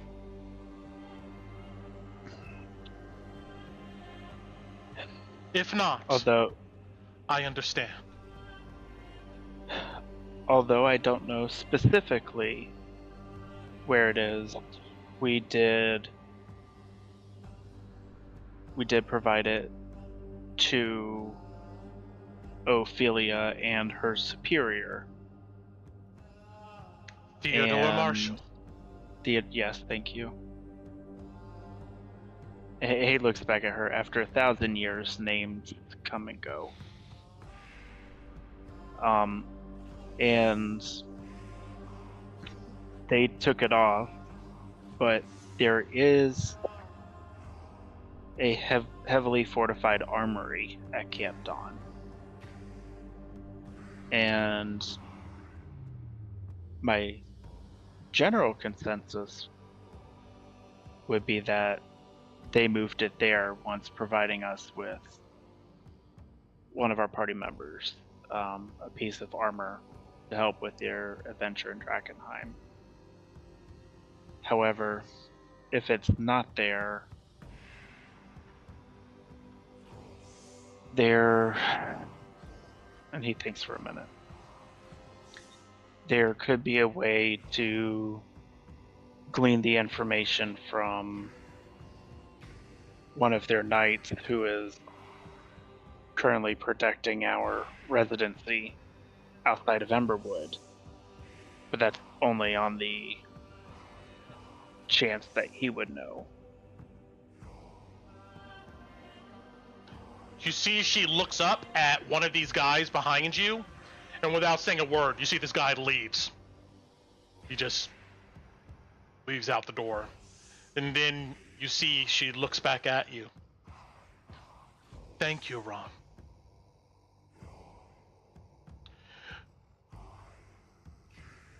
If the church continues their quest to acquire these items, our sanctuary, this sacred place, they will destroy it. They'll destroy all of it. And after that, there'll be no hope for the next world, let alone this one.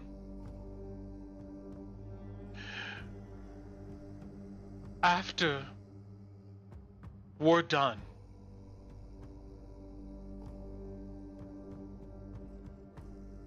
their beliefs will no longer be satisfactory to you.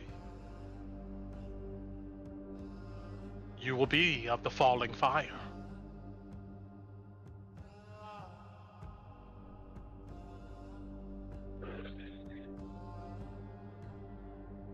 I will let you know now, I still refuse to work with Mr. Flint.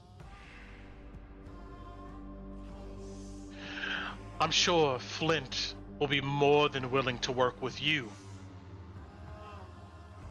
after your enlightenment.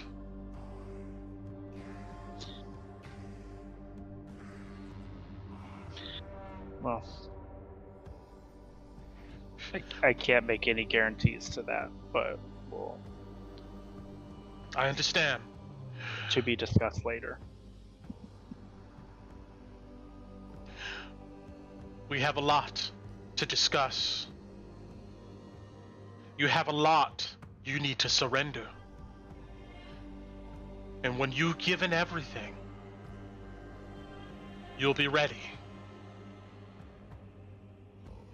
And then after that, there's another matter we need to discuss. But until then, for your own safety, you must stay in the crypts.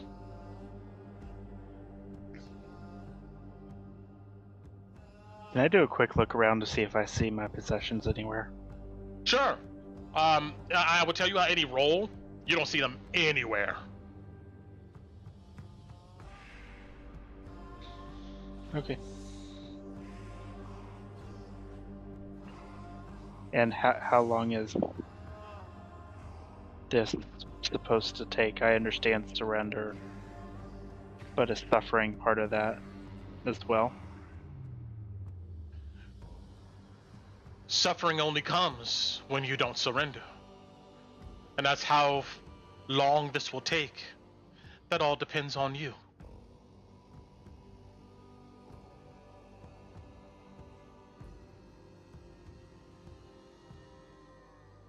The more you give up, the more you confess, the more you come to terms with the things that you know and you don't know, the easier it will be.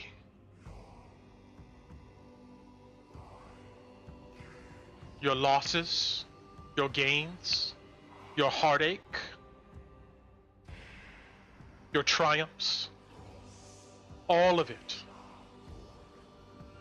must be accepted for what it is.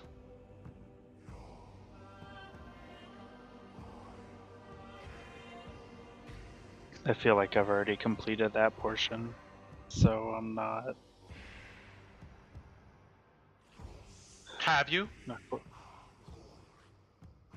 What about your friends? Have you? What about them? Have you come to terms that unless they're here, unless they will see what you have seen, they're not going to be understanding. They may even abandon you. Have you accepted that? Unfortunately, if that's the way it goes, then that is their prerogative. You know, as you say, friends, and friendship has grown. But as far as they all know at this moment, I'm dead. And they have no idea where to start looking for me or if they'd ever see me again anyway. So it's... And that's something that you'll have to come to terms with. I feel like I already have. We'll see. Tomorrow, we begin. And Raan will nod and stand up and start making his way back down. She gets up, she's creaky and old, like it takes her a minute. But before this guy here will lead you back, you go. She touches you on the shoulder gently, and you feel a rejuvenation come through you. It's like jumping into a cold pool that just takes your breath away for a second. Whatever hit points you lost, or whatever all that's wiped away. What the benefits of a long rest? Essentially.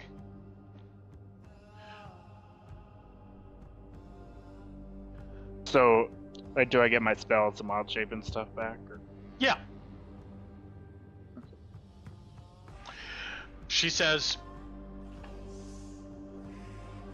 there will be no more of that.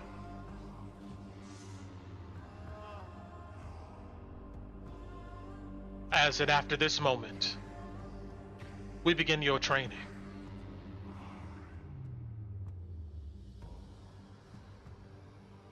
And this guy will lead you back down to Sir Virgil Underwood. And with that, let's head over to the garrison.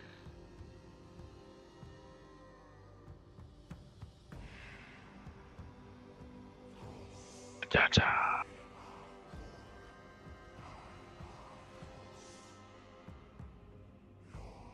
Dova, that was really well done. I loved it. Yes, 100%. Yes, thank you. Absolutely. Well, thanks for letting me get a little bit of the information in advance so you and I could kind of get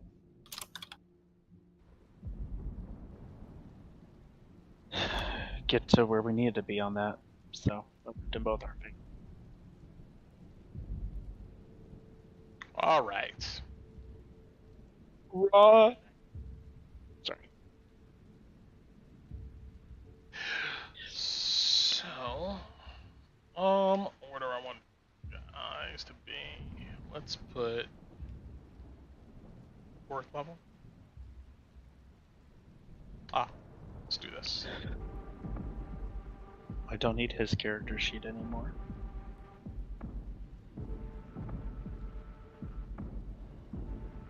I'll put you up here, and then I'm gonna grab. Where's Loey? There he is.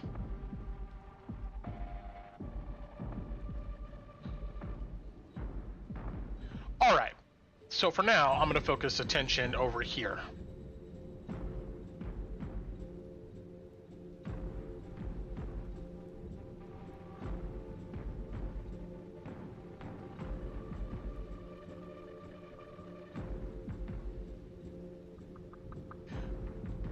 Can't see anything, Brent. I don't know if that matters or not. Let me put. The rest of you are in a different area of this map, but let me just put your token on here. I'm not sure where your token's at, but I gotta hurry up. Let me see. There we go. Okay. Sorry, go. Oh, you Top left found of yourself? the map. Got it. Yeah. Oh, okay. Oh, Cool. Got it. you're top left. All right. Loey, Alice, you stand at the top of one of these watchtowers, just watching the rain fall. Occasionally, breezes whip at you. You can still hear ringing in your ear from like the adrenaline of the battle and the escape. Below you, you can see solemnness has spread over the garrison, as word has spread that Captain Ansem Lang did not make it. It's nighttime. Say it's about 10:30ish p.m.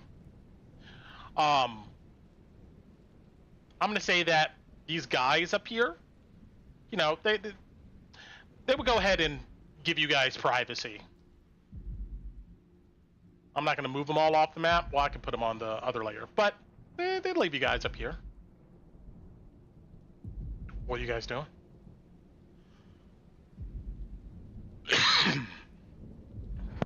Alice, could you describe how Alice looked when we left the cells below the garrison real quick?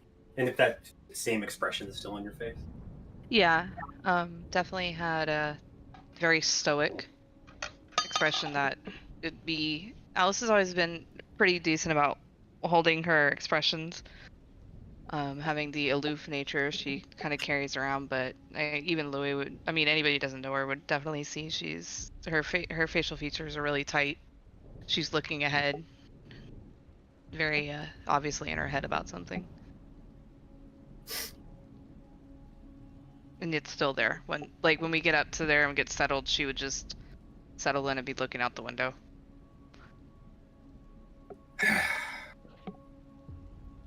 Well, you're gonna bogart that bottle then? And Lloyd points to the bottle that's still in your hand. Oh, you gave her the bottle? That's right. Hmm? Bill kind of looked down at it and you said, where'd this one come from? Doesn't matter. I think we need it more than anyone else. You know what matters. Kitchen, but I can't tell you the face I took it from. Perfect. So nobody knew it would end up in my hands, and she'll pop it open and drink it. Well, I saved some for me, lass. Acting like, Wait a minute. Mm-hmm. And he looks at he actually looks at you when he sees you start downing the bottle. Because you weren't like that when you were at the bar drinking with someone else. Alice hasn't had a drink since we killed Orion. I think. Well, if you will let me, Loy would like to insight you, Alice. Oh, yeah, she's absolutely... You can tell there... I mean, you're not going to get her thoughts, but she's... Even when she's been drinking and shooting back shots, she's always had that poised, noble air about her. But she seems to be leaning a little bit more into her gangster uncles of gripping the bottle by the neck and just throwing it back. Well, you So? spooked then, lass. You look like you seen a boggart jumped out of a closet. Go on, speak your mind, spit it out. He'll hand over the bottle. Use the back of her hand to wipe her lips. And you're not spooked by that? No, lass. I've been through enough death. I'm not scared of some boy doing something stupid and getting himself killed. But what if that is one of us? What if that was you? What if that was me? What if it was somebody that actually mattered to one of us? Aye. The fuck do you think we are, lass? This isn't some vacation. We're in Drakkenheim. I explained as much to the lass. And she was adamant. This is her home. This is where she belongs. This is the fight she should be in. Don't go complaining about the costs that come when you go fighting in war. She's a soldier, lass. And you're a queen. It's foolish to think that death wouldn't be following us. I didn't say that I didn't think it would happen.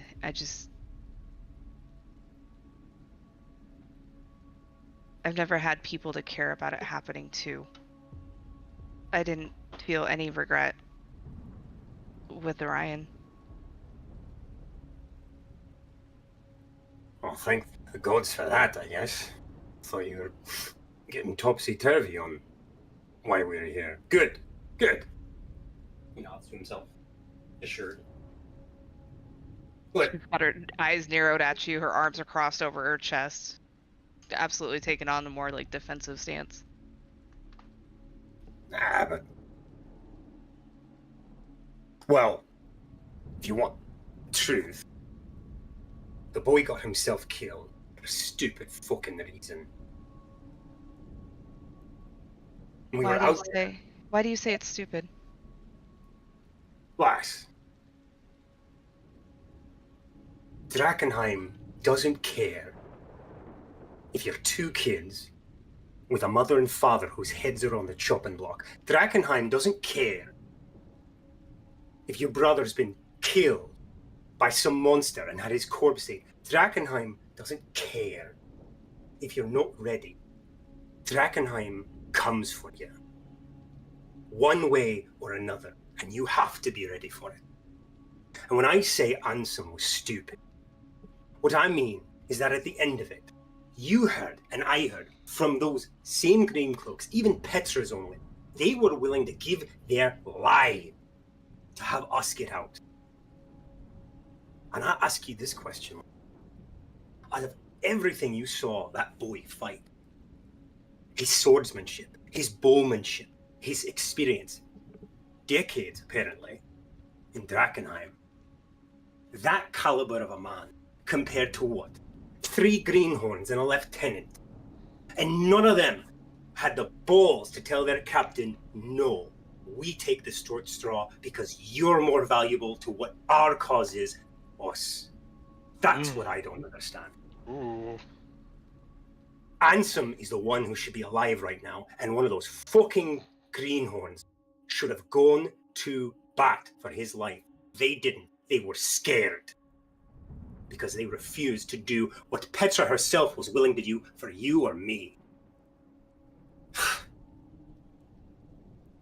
It's a waste. He should be alive. So they should have defied orders. When they're stupid. When they come from idiot places. When they come from ignoble sacrifices done in vain. What use are those greenhorns going to be? Are they going to suddenly become Ansem tomorrow? In a week? Because Drakkenheim's not going to wait.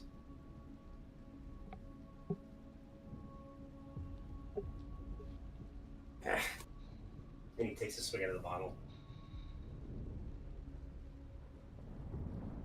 He wasn't there to save us. He was there to save his sister, and that's the choice that he made. And you are very much hypocritical in calling him out for it. Because earlier today, who was the one who let some fucking slime of all things have him down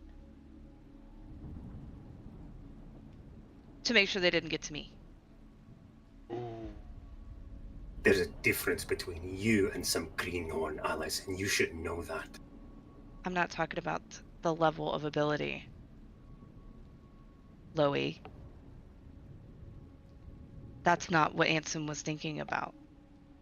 He was thinking about if he stayed back, his sister got back alive and got to live to continue the fight. He wasn't worried about the greenhorns. He wasn't worried about us. He was worried about his sister. We were already separated into groups. He should have trusted you and I to protect Petra, and we told him as much.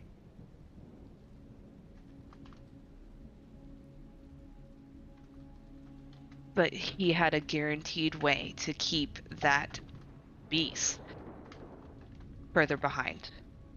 And he took it for her. He took it for 4 folk what can't amount to him.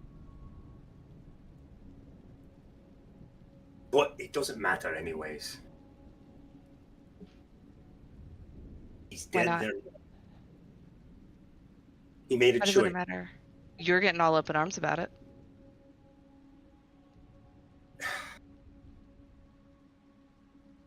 Addy, why did we even go and save Petra? What, for some old, washed-up commander's lily-livered heart? That's how a military's run? Of the feelings of one tired old man for his adoptive daughter? That's military doctrine? That's discipline?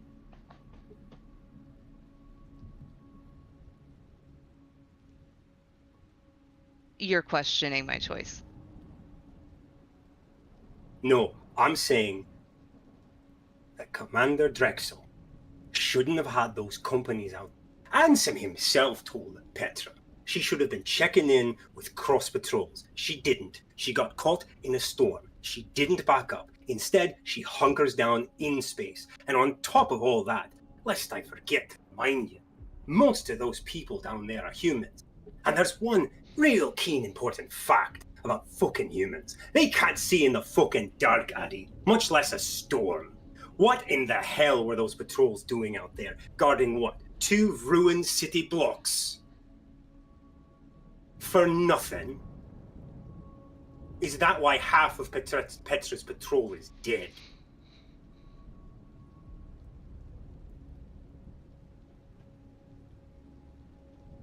So you don't think highly of the Green Cloaks, and you think we've just wasted our time?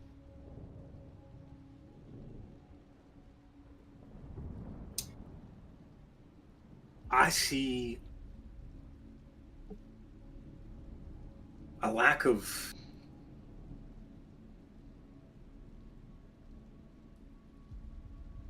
I suppose rigor. But that's not all of them, Addy. When we met that Captain Highlash, and you put an arrow dead at her feet, she didn't blink. And that woman probably could walk through the death of her own men and put it behind her. But when we met that boy in that bar, and he acted like the world was crumbling around him, and he had such hate and spite in him for all the death he's probably seen, I think the weight was getting too much to Ansem. I think he couldn't handle another death. And that's no way for a soldier to be. Not in war. Not in this place. And I fear more of those folk down there are like him than like Highlash. So you think he was weak and decided to take himself out, and you're not respecting that thought process? If that's what you really think? I can only tell you the truth, lass, the way I see it. Served in the Glimmer Rangers myself for over a decade. For orc, goblin, and a few drakelings what came down from... Doesn't matter. Point is, I think this place... I think a lot of these green cloaks are a lot more green than they are cloaked. They're raw recruits. Perhaps fighting for some vague sense of nation. But they don't understand what it's going to take to do that. And it's a waste to see somebody like Ansem die. You call that disrespectful? I ask you, who's going to fill his shoes? Because I don't see a candidate.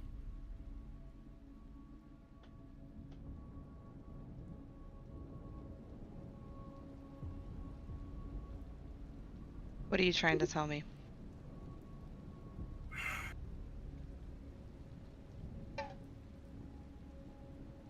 I thought you were worried about, you know, somebody important dying. But it's... There are things worth dying for. But you've got to make sure that when you do be doing the dying, that you actually achieve what you set out to do. Not left it undone. Or get caught up in some... I don't know. Feelings of heroism. Like some story from some Caspian night. Quite a lot of that does a lot of dragon slayers, I suspect. The heroic stories of the Caspian Knights are grand for a reason. I've seen the other side of it. I'm not gonna fall for a story. That's exactly why I'm here, trying to find the information. If I fell for a story, I'd be strutting around like Raan was. Good. And you So know why am what? I getting a lecture? I'm just grumbling, Addy. And he looks at you with a smirk on his face. Just grumbling. Well, give the bottle back then. Sure, take it. He'll take a couple big old gulps. Don't worry about me, lass. I'm not planning on doing any stupid fucking heroics anytime soon. You were gonna let some city sewage grime take you out. You don't get to say that to me. I She'll wasn't. smirk at you. Yeah. I knew you had my back. We had Raan and Tinu and Kalina. Any one of them could have healed me. We were fine. Turned out okay. At this moment, you begin to see, the others coming down the road throughout the storm. First, I'm going to say that, Tinu, Kalina is arriving here. Not too shortly after, you see the others roll in.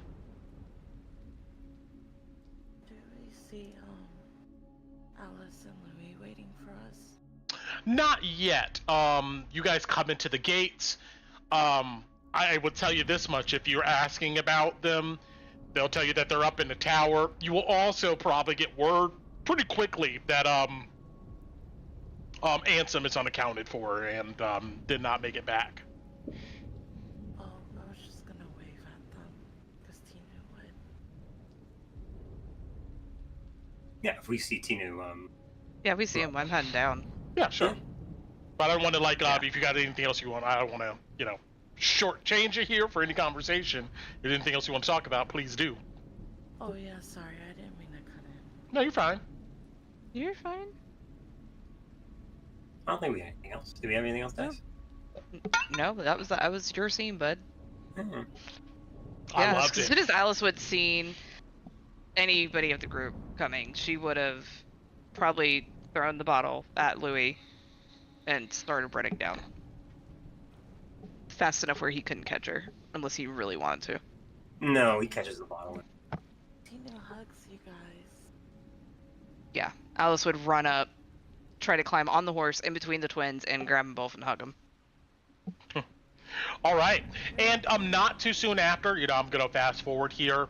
You would see Kolabadi emerge. You would see eventually Torren and Tokrin show back up, and when all of you get together here, one of these Hood Lantern soldiers soldiers come up to you and says, "The commander has assigned you guys some bunks for the rest of the night.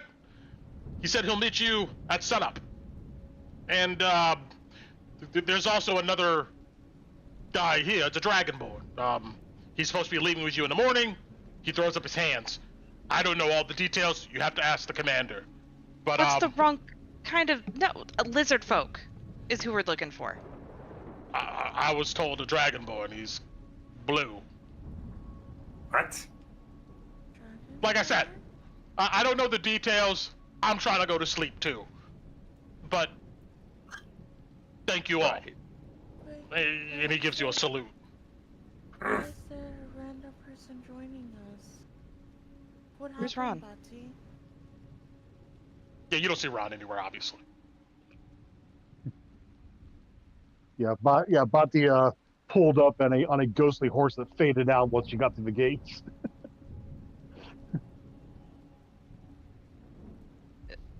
Where's The Garmer Raan? caught up to us. What? So you got split up? After we got past the Garmer, something dropped from the skies and grabbed him. Huh? What, like a manticore? Or a... whatever the hell that thing was.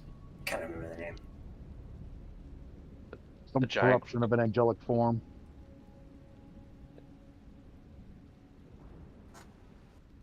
It just took him? It grabbed him and flew straight back up.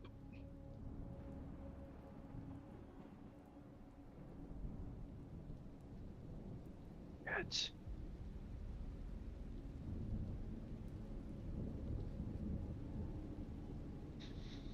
Did you see a... hate to ask this, but did it drop him at all from a height? Did you... I did not. All I saw was it go straight up and lost sight of it in the clouds.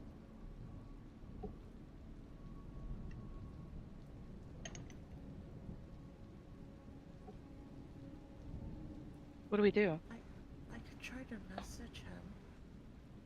Or sending? Will that work? I don't know. The only thing we have, it's... unless we knew exactly where it took him, and with all the fog and the storm, any trace of that's probably already gone. Shite, buddy. You didn't see the direction the thing flew in, did you? Straight up. Never mind. Yeah, Yeah, in the Alice is- storm, you can only see so far, even with her vision. She points to Tinu. Can you try Tinu?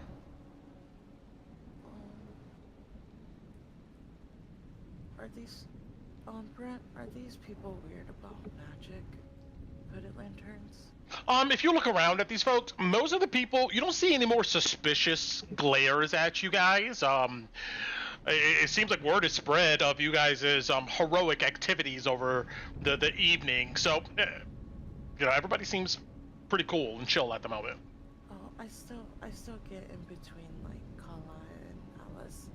And I'll pull Torren in front of me and pull Yeah, Cody behind Torren me, so you guys sees... are kind of, like, making a circle around me. Yeah, Yeah, like a body blockade. The soldier that came up to you guys, he goes, I expected you guys to follow me down to the bunks, but you didn't do that. So, You can wait a minute. We're- Stay we're right talk- there and wait. sorry. Yeah. Yep. He salutes.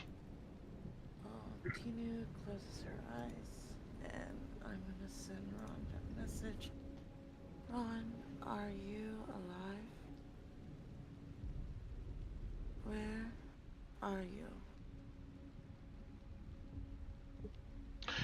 This is Tinu, by the way. I miss you. I hope you are alive. Tell me soon. That's 25. You don't hear any immediate response, Tina. Oh no, I didn't get anything back. Did the delivery fail? Do I know if it? Oh, I know if it fails. Yeah, she knows if it Did fails. fail? Oh, if you know if it fails, yeah, it failed. No. Oh no, you just see Tinu start crying. Kolobati will hug Tinu. Alice just looks at Loey. Loey looks over at Alice, but he didn't say anything. Those bunks, we'll take them now. No. You got it. Let's go.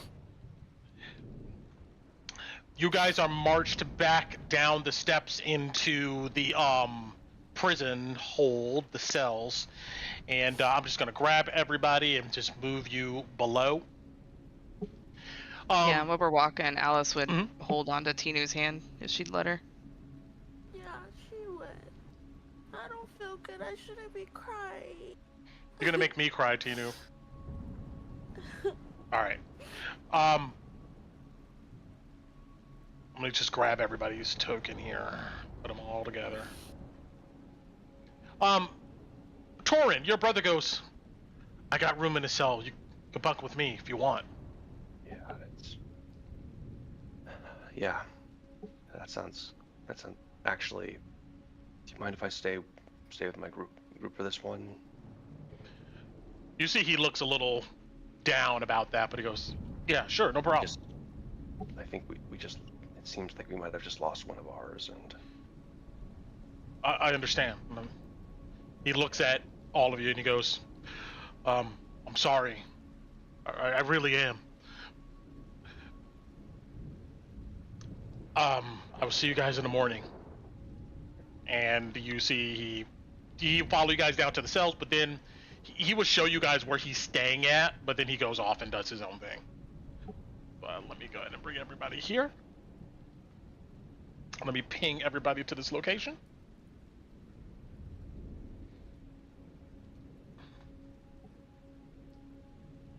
The guy that leads you down here will bang on one of the cell doors, and he looks at you guys. He goes, "This is the other guy. He's in there."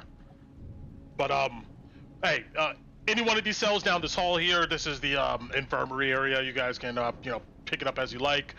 Any one of them. If somebody's in there, you probably want to stay out. They're probably contaminated.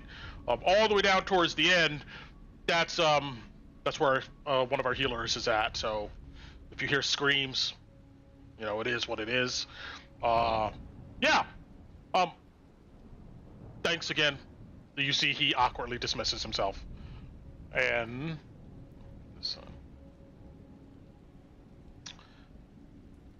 so you guys get led down to this row. And kaput. You hear a thudding on your cell door, and you kind of hear that conversation just outside of the door. I mean, it's up to you if you want to answer it or not. Yeah, he'll wake up and yeah. Who am I going with tomorrow now? So, kaput, you know the deal at this point, that you're supposed to be, linked up with some group, and then you gotta head out tomorrow. So, but let me, you open the cell door, and I'm gonna drop the image, but I'm gonna let you describe yourself and your disposition and whatever you're doing. Yeah. So, next to this blue dragonborn's bed, you guys see a full suit of armor right next to it. And gets out of bed, looks at you guys, cocks his head and says, well, my name's Kaput. For those of you who may not know what that means, it have a tendency to break shit, but I love to fix it, so. Well, when it comes to breaking things and sometimes putting them together, we're definitely a group for that, so I guess nice to meet you, Kaput. I'm Torren.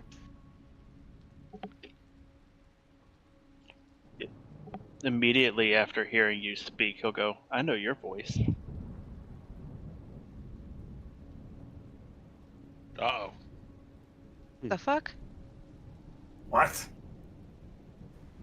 Do you know how to lie, Alice? Alice will let you. She'll like move. She'll like use her arm to put you behind her. After him saying that, does anybody else speak? Alice did. Alice asked, "What the fuck?" Yeah, and Louise. Oh, he looks at you. I know yours too. You guys, hang on, let me get my note.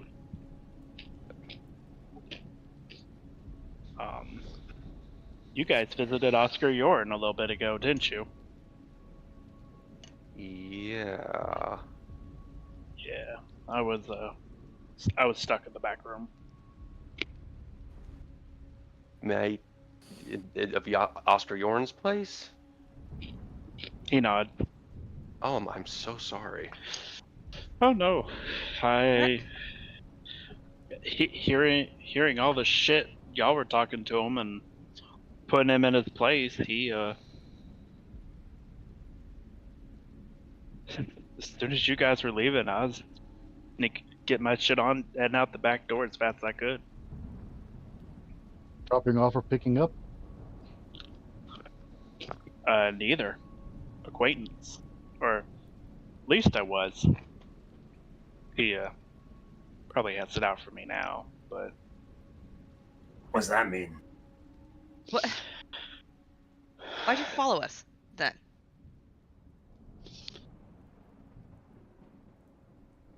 I couldn't even begin to tell you the last person that spoke to him in the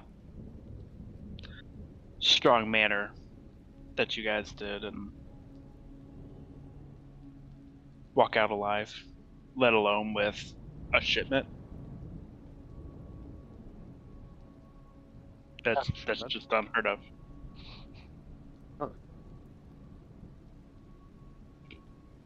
Tina just has a big frown on her face. And she whispers to Alice, he's weird. I miss Raan. Alice will just put her hand behind her and hold on to. She'll like have her hand behind her with the palm up and curl her fingers around both your hands and just squeeze you. No, sorry to lost somebody today. Can't say I can relate, but you know, on the flip side, it was nice to see a level of strength from a group that did what y'all did, and you know, all the empty promises and you know, shit that I was supposed to get, just that man can. What's the phrase? He can go suck a fat one. You know, I know he likes to. I know his frat boys love to snort their own shit, but you know. So you ain't one of his apprentices then? I used to be with, you know, the guys of, hey, you know, help us with this, and you know, we'll get you all the delirium you could ever use, and you know, cool, you want to modify your armor and you know, build this kind of stuff, well, that's great, but you know, once again, it was, oh well, I need the funds for this, or I want the funds for that, or you know, I'm not doing nothing for you because you know you're just a lowlife, you know. So, and then, hey, you know, help make this, you know, delirium stuff, am. Sorry, hang on. Made this delirium stuff. That's how we're gonna, get some extra coin for you, and then it just never worked out. So yeah, I said fuck it, and I walked out. Well, What do you mean? ran What do you out. mean didn't Well, work out? You're sick of the man. Can't blame you on that. I mean, sick of, I guess, is its own idea. I mean,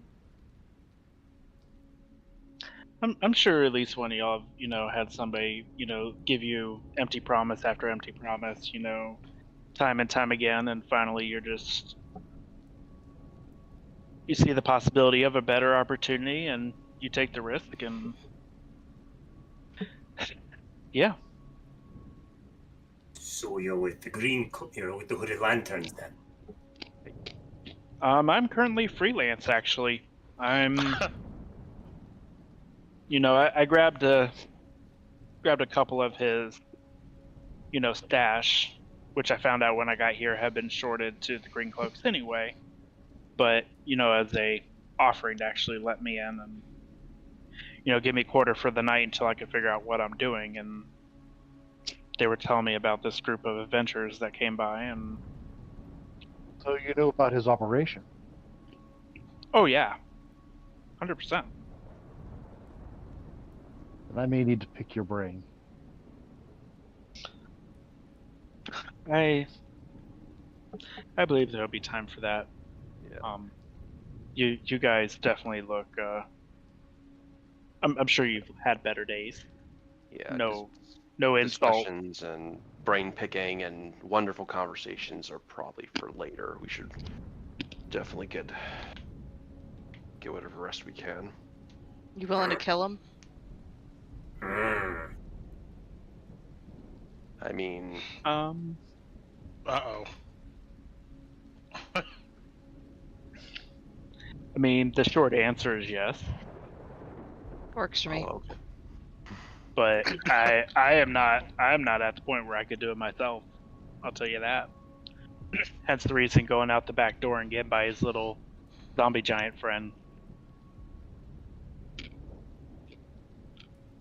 Well, intent is good enough, and if it comes down to it, we'll hold you to that. So, I guess at least for the moment, welcome to the group.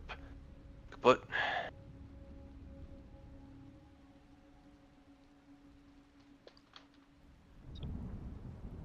Well, thank you. I'm gonna go back and get some shut eye because I have a feeling you guys have a busy day tomorrow. So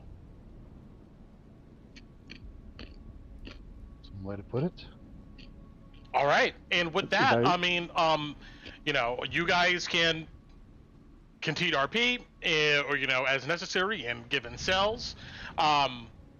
If you guys have something you want to discuss or so, let me know now. You guys can go ahead and do that. But we're gonna take like a 10-minute break here, and then we'll come back and then we'll finish up the last part of this in the morning. But just let me know if there's anything else you guys want to discuss, plan, plot, do anything at the moment. Tina waits until he goes back Colby. inside, and then she says to the party, "We can't just replace Raan, a lizard, with another lizard. It doesn't work like that." You are correct, Tinu. It's not replacement. We picked up a stray. Look, I don't know why sending failed, but if there's any chance that he's alive, we will take it. I think it might just be because it's Drakkenheim. Exactly. It could be because it's Drakkenheim. It could be he's outside the city limits now. He could be outside of Drakkenheim completely. He could be outside of Westmar for all we know. Or it's just Drakkenheim. We're not giving up on him, Well, Tina, but we can't do anything about it right now. Okay. I would need to pick River's brain if that creature was summoned.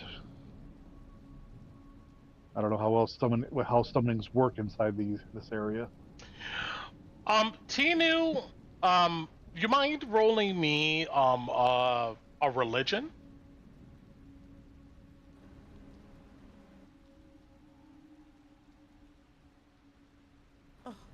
Fuck my Oh, life. well, That one. never mind. Yeah, continue. He's got too much grief right now.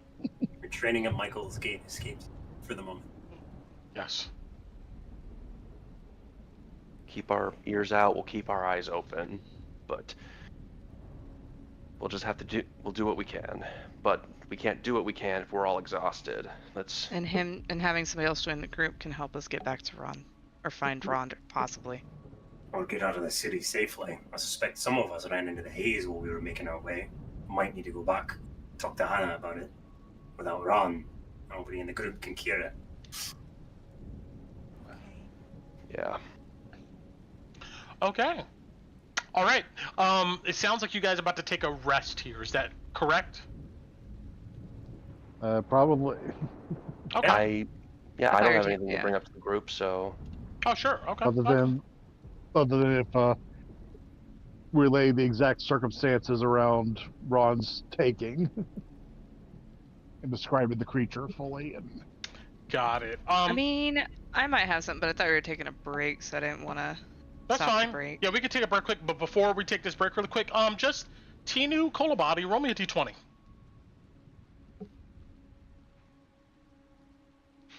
Ron, for Ron, you can roll one for him too. Oh. Okay, then just a D20 because I don't have a sheet up right now. Yeah, just a d20. That's all. Okay. All right, continue on.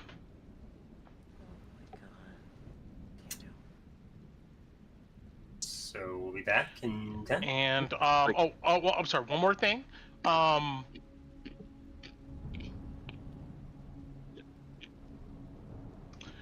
Kolabadi, roll me a d6.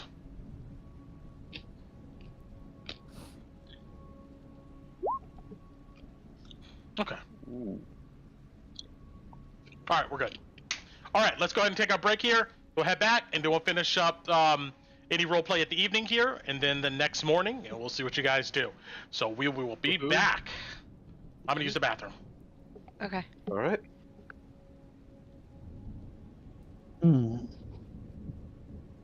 Yeah, same. Kevin, I messaged you though.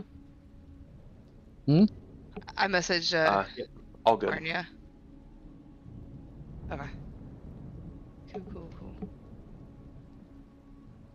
Yeah, go look at my notes real quick, because I had notes for this. That was like over a month ago. Yeah,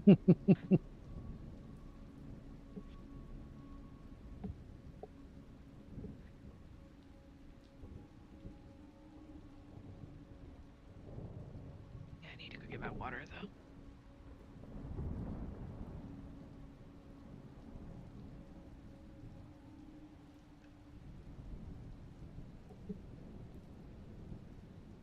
Oh no, I got a better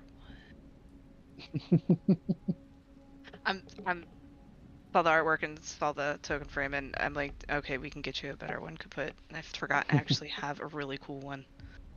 I think will work for him. Cause I can't help myself. You got water though.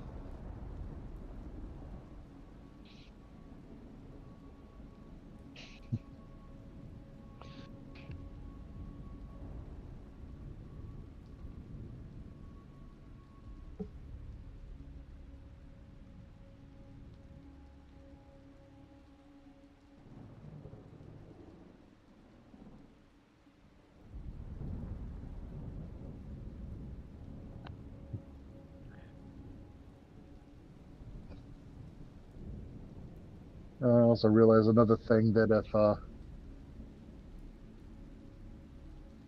Bati was disappeared or died in the previous, Then what? if Bati had disappeared or died in the previous setup,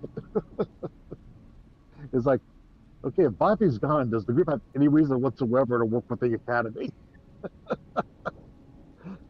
Yeah. I mean, what I think at that point is whatever Torren would be bringing to that, but that's a huge part of it gone.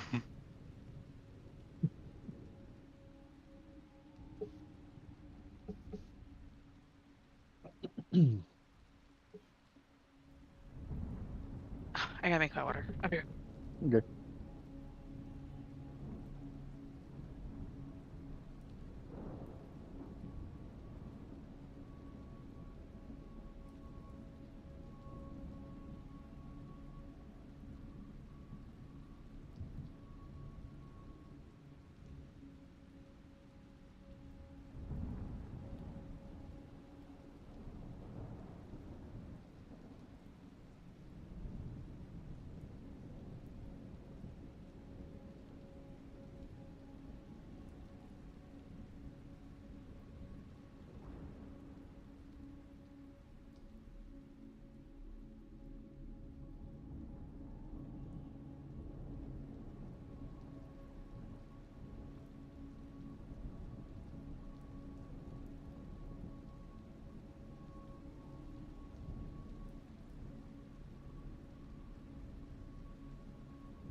Okay.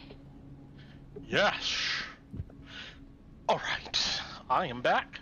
We'll wait on the others. All that good stuff. Okay. Hi, back. Hello. My youngest gets so upset when I do that to him. He's like, but that's not my name. Because he's so literal. It's so funny. I love kids for that. That's what I do with my son all the time. I always do literal jokes. Oh, but here's a joke, since Tino thought my joke was lame and Curse of Strahd, which I have not forgotten. Well, I'm here for it. Post Go for it. Okay. This is a dirty joke, so if you are averse to hearing things about penises, then you need to tune out now. All right. I better hop off. Hold on. All right. So it's not even it's kind of a joke. So maybe you heard this before. But all right. So A penis? No, never. No, I don't know what that is. A father goes into a room, and in that room is his son, and he whips out a banana and a condom. And the son looks at dad and goes, "What is going on? What's the banana for?" And dad goes, "I can't get hard on an empty stomach." Man. All right, I'm sorry. I tried. Ha ha ha! You get it? You put the condom on the. Screw No, you guys. Everybody dies. Hey, I chortled, okay? You got. Everybody dies. The mic didn't pick it up, but I did chortle. You got me. campaign over I thought it was funny. wow. That's how sensitive I am for my jokes, okay? You know? It's like, Brett, can Yes. Turning just before we leave, Tina would look for Petra and Torren. Okay. Petra and Torren. Corrin, my Her devout family. follower. Your guy? Yeah, my devout follower. Yeah, okay. I got him in my notes. I got you. Corrin is his name though. Let me put that on this. Corrin. I told you it was between that or Thalon. Or, because he doesn't feel like Thalon to me. But after you said corn, I was like, that does sound like corn. so for everybody listening, the follower is Corrin, Korrin. Not Torren. Yes. All right, got it. Oh yeah, that's gonna be confusing. I'm sorry. You're fine. All right. All right, are we all Brent, back? I will, No? Mhm. I will just piggyback off the DM you sent me. That great intellectual conversation. I appreciated that. I appreciated So, it too, that was dude. good. That was good. That was good. Awesome. All right. So, you guys, let me just make sure my audio is good here. Yep, I'm good. I'm not muted or anything weird. We're showing everything. All right, we're good to go. So, you guys are able to pick. I'm not going to move people into cells. It doesn't really matter. You guys pick any one of these cells, and there's a few dirty, old, flat mattresses on, some wooden frames, and that's about it inside of these places. It's literally a jail cell, with a metal door and a little visor you can kind of like see out of, and that is it. You can hear in the distance some echoings from other hooded lanterns chatting with each other and talking it up, but eventually even that settles. And it's dark, it's evening time, and you guys have been through a lot. So this is your last moment. If you want to say, do, interact with anything before I fast forward here to the morning. Oh, can I do it at night then? So that Sure. tomorrow we can just leave. Yeah, if you go around and look for Corrin. Okay. I'll look for Petra first. Is that okay? Sure, you look around. I mean, do you ask anybody? Yeah, I would be openly looking for her. Would Alice know? Sorry, Brent. Unless I Tina think- wants you to know. No, I think Tina would have left on her own, unless you Okay. followed her. No, because she's got somebody else to talk to. But she would ask if you were okay going out by yourself. Yeah, I'm okay. All right. Then yeah, I'd be quiet. I'm gonna say that you ask a few folks. Anybody you ask, nobody really wants to get involved or give you information, but with enough effort, some people direct you towards a cell up on this side here. And it's near the commander's cell, which his door is shut, and you don't see him outside or anything like that. But I would say that eventually Corrin comes to you, Okay. and he's the one to show you the way. Oh, okay. I guess I would talk to him before I go inside then. Corin, we're leaving tomorrow. I wanted to give you this, and she'll give him one of the bracelets, and she'll show him on her wrist. Does this mean we could talk to each other? No. It's just a reminder that you're not alone, and that you have friends out there. Louis likes to call them friendship bracelets, but I don't think that's what they are. Huh. He looks at it. So we're friends. Yeah. Well, that's good to know. He knows my name. I told him. Okay. All right. Tinu.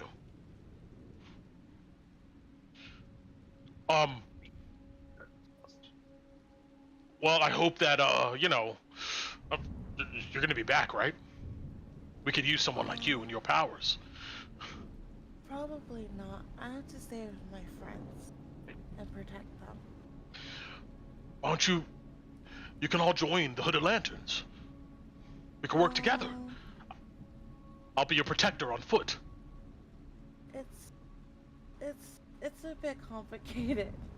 You can come with us if you want. He looks kind of dismal at that. He goes, I don't think that's possible. Yeah, it's the same feeling. That's why I can't go. I get it. Well, hey, are you Mageborn? She just blinks at him. He goes, no, I'm just asking. I have a cousin who's Mageborn. It's no problem. I mean, they went to the academy and got everything sorted out. I've never seen such light.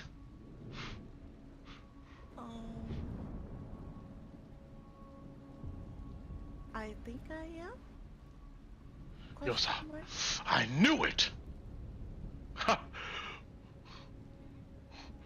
Well, look, I don't know where you're from, but I have a home near Toadsfell, and you have a family. I mean, my wife, she perished from contamination some time ago. Oh no, I'm sorry. He gives him a hug. It's okay, it's okay. But my 7 kids would love to see you. Oh,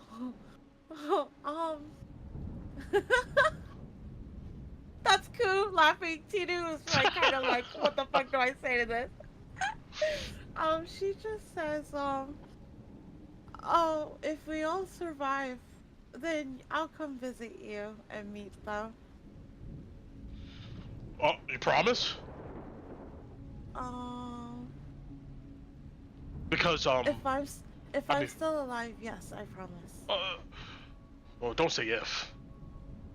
It's never good to say if. You gotta say, motivated, you know this. But, look. But I don't want to give you false hope. Oh, false hope. Well, I told the other soldiers that, you saw something in me. He sounds proudly. Yeah. She says, oh, hurry, Tinu. We can't let her be sad. Hurry! She says, yeah, you held onto the rope really strong. I know, didn't I? Want to die. I know. It was like you did a good job for you and your kids. Yeah, just oh God, this is so awkward. He thumbs his nose. He goes, if anybody asks, just tell them that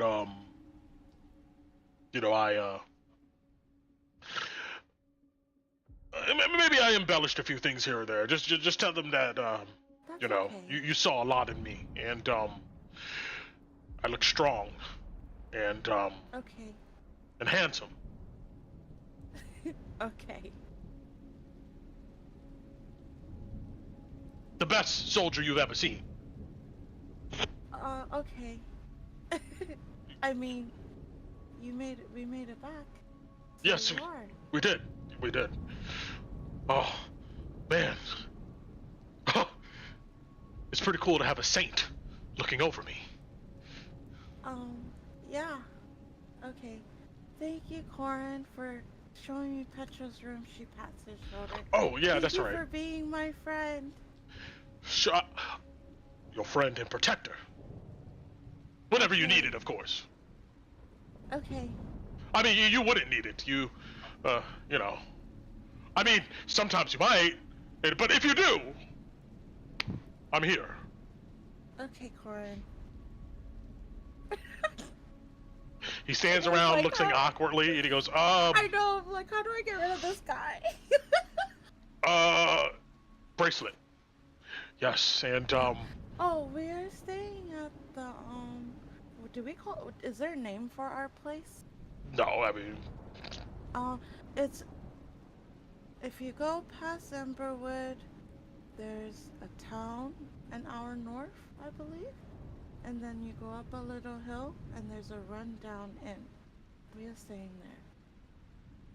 you see he looks so happy that you like, he goes, of course, I think in a few weeks I'll be relieved back to the watchtower, and, I'll make sure I'll come visit, and, Okay. yes. Okay, I'm gonna go talk to Petra now. Oh, of course. Yeah. You don't need it. I can get you some food. Want some food? No, I'm good. You should go to sleep. It's been a long day. Yeah, you're right. I should go to Yeah. sleep. Yeah, of course. Goodbye. Bye, Corin. You see, he meanders off, but he looks back like 5 times, and then he She disappears. She'll keep waving until he's gone. Like, bye. Yeah, he's gone. He I don't know disappears. if Tinu realizes, but Ku's like, dude, get out of here. I'm done with you. Yeah, he's gone. He Okay. disappears. I'm gonna knock first on Petra's door. Petra? You knock on the door, nobody answers. Petra, we're leaving tomorrow, and I wanted to give you something. I won't open the door. Wait, do these doors have doorknobs? No, it's just a handle. What? Oh, crap, I can't tie it. Oh, I'll have string. Okay, she'll say, I don't know if you can hear me, but, so I have these bracelets. Uncle Louis likes to call them friendship bracelets, but I don't think that's what they are. So when I first made them, I made them because of Ansel. Because he just looks so alone and sad. And I didn't want him to feel alone. So I started making the bracelets. And I started giving them to people that I didn't want to feel alone. So I thought it was important that I give you one because it was because of Ansel. You don't have to open the door. I will tie it to the doorknob or door handle. And she'll like cut string out of her.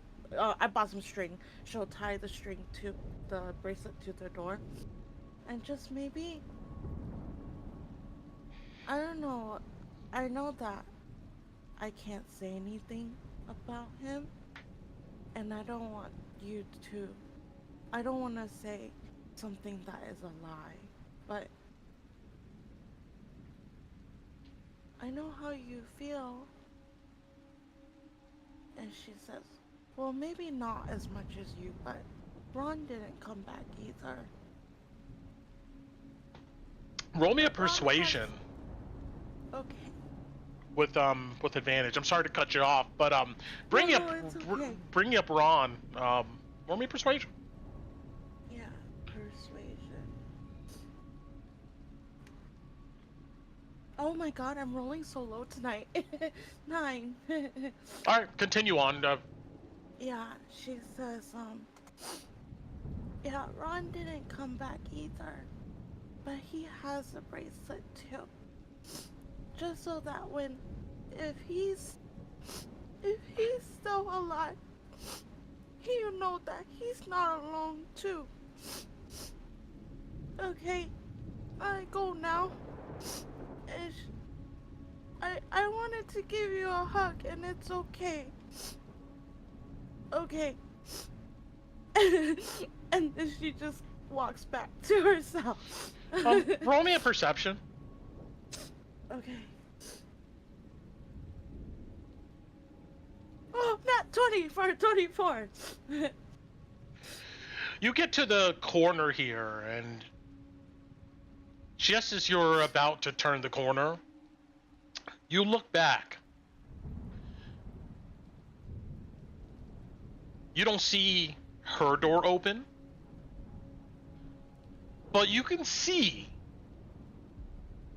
Commander Elis's cell door is cracked.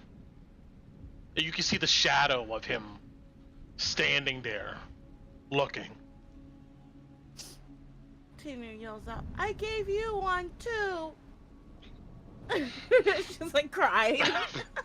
He shuts the door. Okay, she goes back to her room. That's it. All right. All right. Sorry, Brett. Go for it. I mean, is there anything else you guys want to do? Oh yeah. Oh yeah. Mm-hmm. Alice is gonna clock whichever room Torren's going into, and she'll give a low whistle to get Louis' attention, and she will follow Torren into his room and close the door behind her. Damn. But well, Torren, you obviously noticed. Unless you're trying to be, I don't think you could be really stealthy in this situation. No. But yeah, you see Alice coming up behind you. I mean, Just flips in. I'll wait outside the door. Mm-hmm. To close the door behind her and look at you, Torren. you may be muted. Oh no, you're not. Oh, there you are. Yeah. There's a couple ways this could probably go. Oh. I'm gonna be honest. I think half of them could possibly involve you punching me. I mean, What's up? not really. I've never really been good at throwing a punch. So I got the blades. Yeah, that's what I was hoping to lead you away from that. And she'll pull both her short swords off and put them on, whatever's closest, and go stand on the other side of the room. Or if he has not already taken Twilight off, he will take it and lean against the wall. Just show of goodwill. Said we were talking later. Yep, and it is technically later.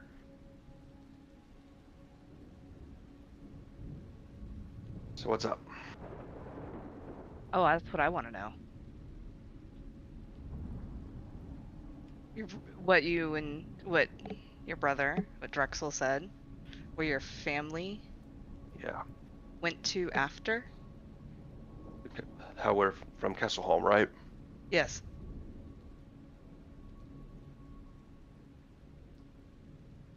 You're gonna make me lead here, aren't you? No,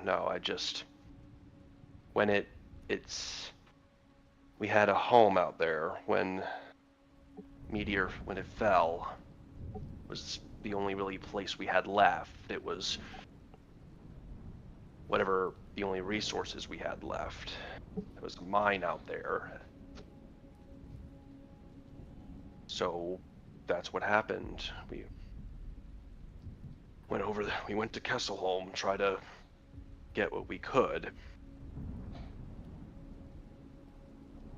And then the war and then the land started being bought up by someone. And then the war started. And things got complicated. You said by someone, do you not know, or you don't want to tell me? I don't know.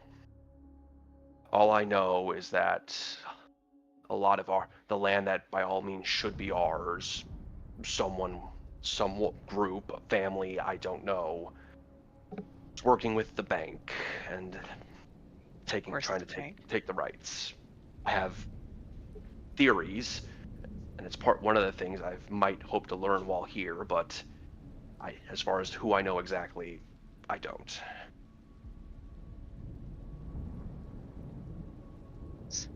So your family name is now tied to Kesselholm? Yes. How do you feel about that?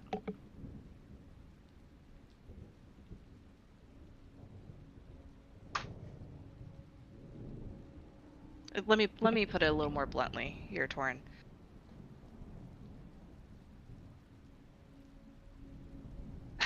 Where's your loyalty at? You know more about me now than I wish you did.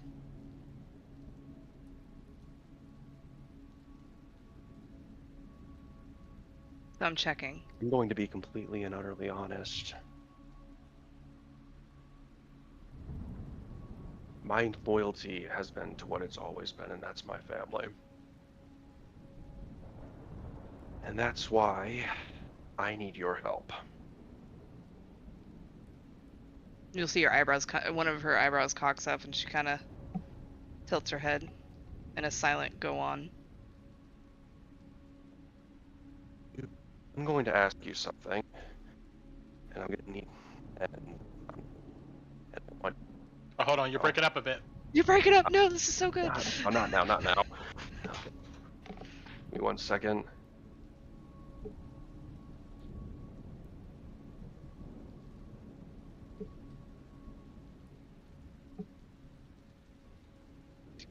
All right, am I coming in better? Yes. Okay. How do you feel about your bloodline?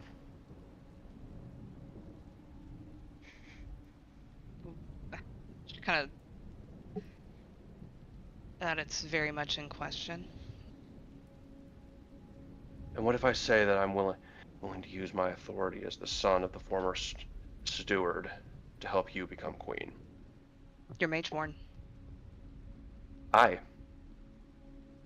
Right now, neither one of us has any claim to any title. True, true. But all it needs is someone for that crown to accept. And I might be Mageborn, but that just means I can't be a noble. That doesn't mean I can't do the ritual.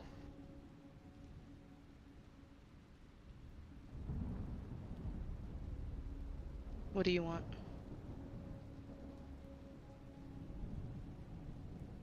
Right now, the woman who is ruling Kesselholm, she sided and was basically manipulating one side of that civil war, and she dragged my family into it.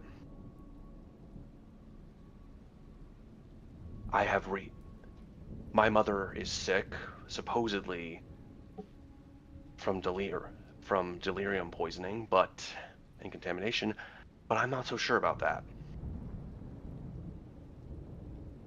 My family is dying, and currently under the heel of someone who I'm quite frankly will put enough pressure to break us if it gets her what she wants. I need you to take the crown and this throne she wants, and then help me get the authority to break her back completely. What about your brother? That she doesn't get up again.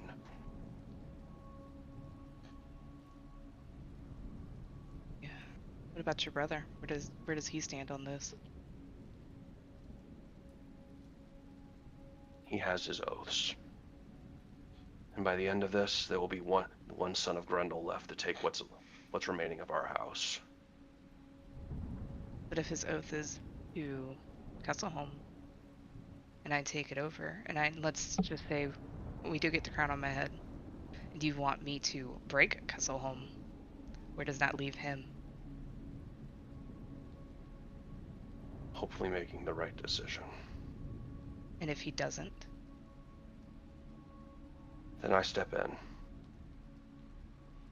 Which way is your blade pointing? I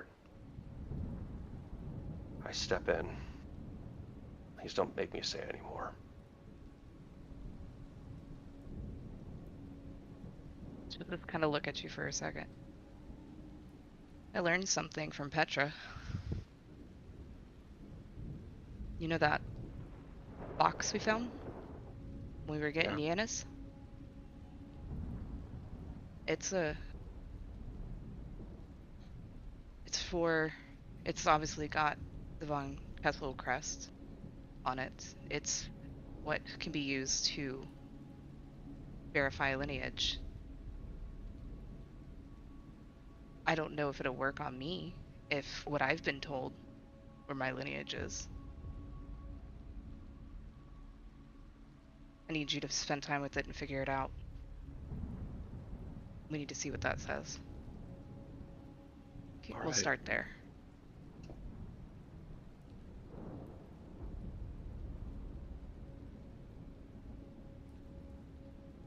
Anything else? I'm mostly asking because if anything comes up, I need to know if I need to control Loe or not.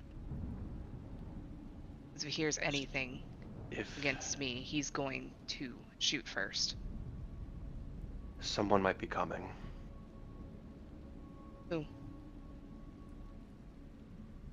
Drexel's a wreck. If we can't get some kind of win for the Hooded Lanterns or convince him to step up, then Kesselholm's going to send the leader of the Steelfang mercenaries.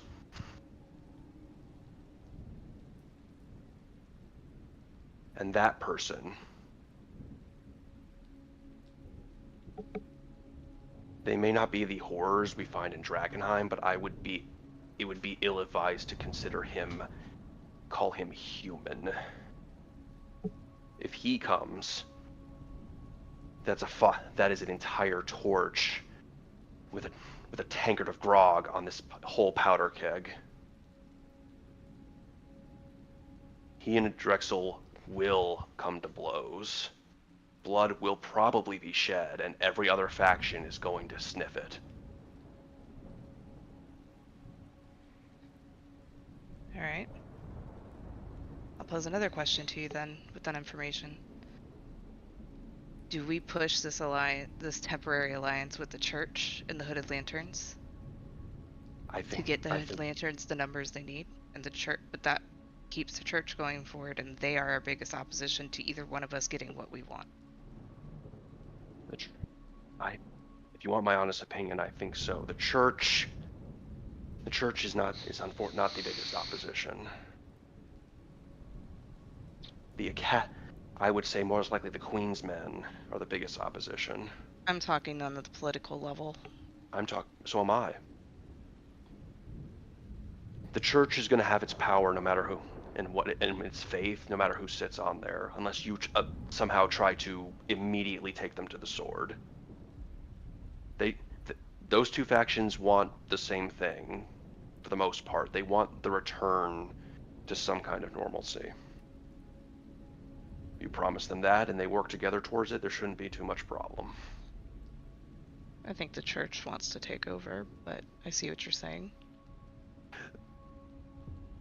Why would the Church need to take over when they can do whatever they want, even if someone does?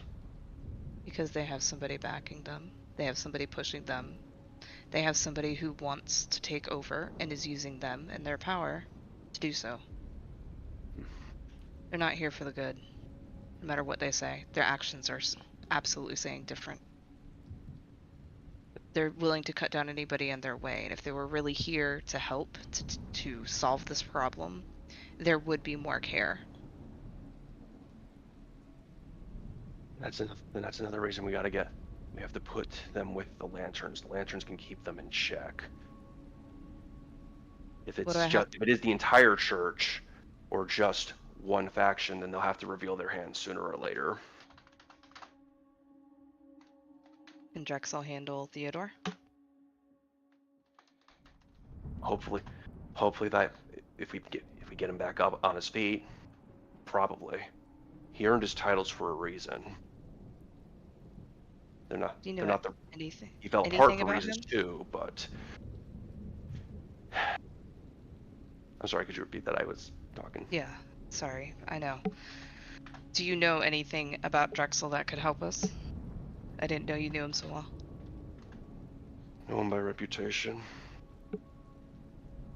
Honestly, I wasn't expecting what I saw there. I don't know if we can get results. If maybe you tell him about the Spy Master, like you were alluding to, and give him some kind of hope. I did tell him. Maybe. Yeah, I was gonna go the revenge route since it works so well, and let him know the last place she really was seen was in Jonestown. So once I get on my feet, he can help me crush the Jones family. That could work too. Give him something to fight for. Maybe if we get some results with the hooded lanterns may be better than today's. We can convince him this is worth fighting for. What the one thing he wants is results, even if it kills him. Probably if it kills him. Can We he need to- die? Drexel? Absolutely. Petra a man. thinks otherwise. He's a man just like any other. It might be hard. He might not go down easy. But you put one man against that many Garmir by himself, especially when he's willing to go, he's not going to last forever. He's not going to last. Yeah, but he might come back, like the stories about him say. Have you heard any of those? He apparently was No. around at the plague. Yeah, but not if he doesn't want to come back. So you think those are true? I think it doesn't matter. We need Drexel, and he wants to die. Which means the only way to break him out of that is to give him something to fight for. Maybe if we can help him break through the Garmir at some point, he'll have some kind of fire left, but all we have right now are hopes.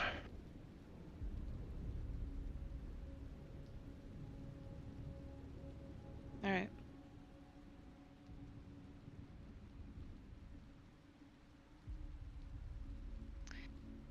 We'll see where this goes then. And here's hoping it goes well. And she'll walk up to you and hold her hand out to shake. Torren will hold his hand out and shake Alice's.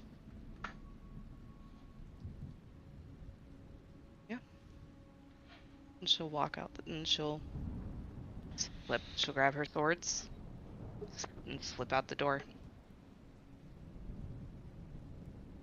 Oh, Ari. Is you? Roll me, actually, go ahead and roll me, an acrobatics. Who, me? No, Loey. Sure. Oh, well, Jesus Christ. Plus 10. Golly. I know, he's gotta keep up with me. Roll me a perception, Alice. Okay. They don't have really. I don't think you'll be able to beat this, but I don't know, just in case. But I mean, I would have get to roll a cred. 21. okay, don't worry about it. It's okay. All right, yeah, you, Yeah. 15. Okay, yeah, you open the door. Yeah, you see Loey there. Yeah. Yeah. She'll just kind of give him a questioning look that he would know pretty well would be. She's kindly asking him if he listened while she's heading towards their shared room. I mean, Loy gives you like the non-committal, like, yeah, look on his face, but he doesn't say anything. She'll whisper in Dwarven. I guess we'll talk later then. Smart lad. Doesn't say anything. All right.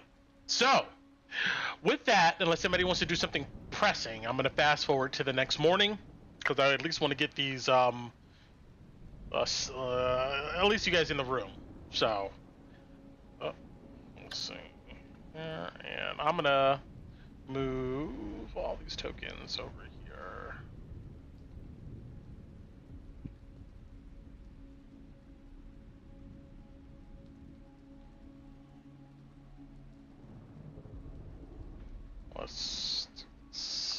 There we go.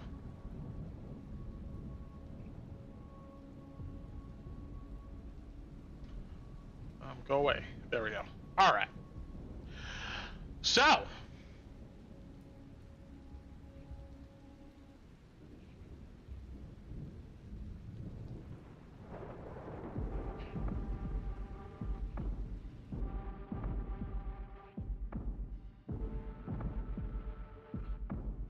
All right. So in the morning, all of you are led to the commander's keep by one of the hooded lanterns.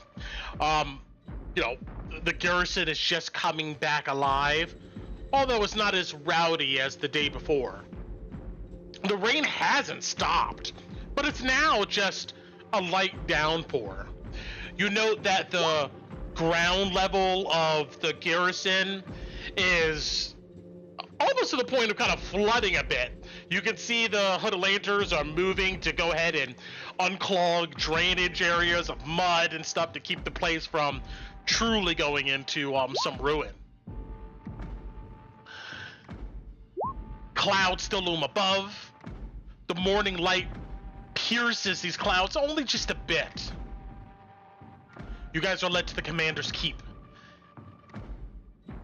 through the mess hall.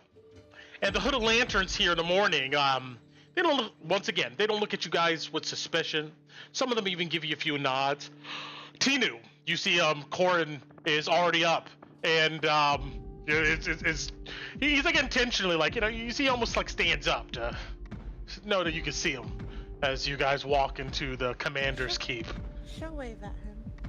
When you do, you see he nudges the soldiers around him and whispers to them, and they give him kind of nods and whatnot. Why, Tinu, you're egging me on? But she would. Tinu would wave at him. Ku would have, but Tinu would. All right. Once in the commander's keep, you guys see the following. So there's a large round table in the center of this room. A high wooden chair is set before the coat of arms of Drakkenheim, and many smaller chairs are placed around the table. A highly detailed and complete map of Drakkenheim is spread out onto the table before a panoply of scouts reports, mission briefs, dossiers, and supply lists. Let's see how the mood of good old Drexel here. Someone roll me a D4.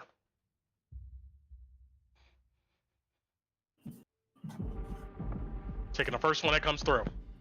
I did it last time, so I'm not doing it this time. I'll do it. Do it. Oh, can we press the long rest button? Yes, Oh, you guys have got a yay! long rest. You're All good to go. Thank I have goodness. big spells, guys. Okay. Take your time. No worries, Goo.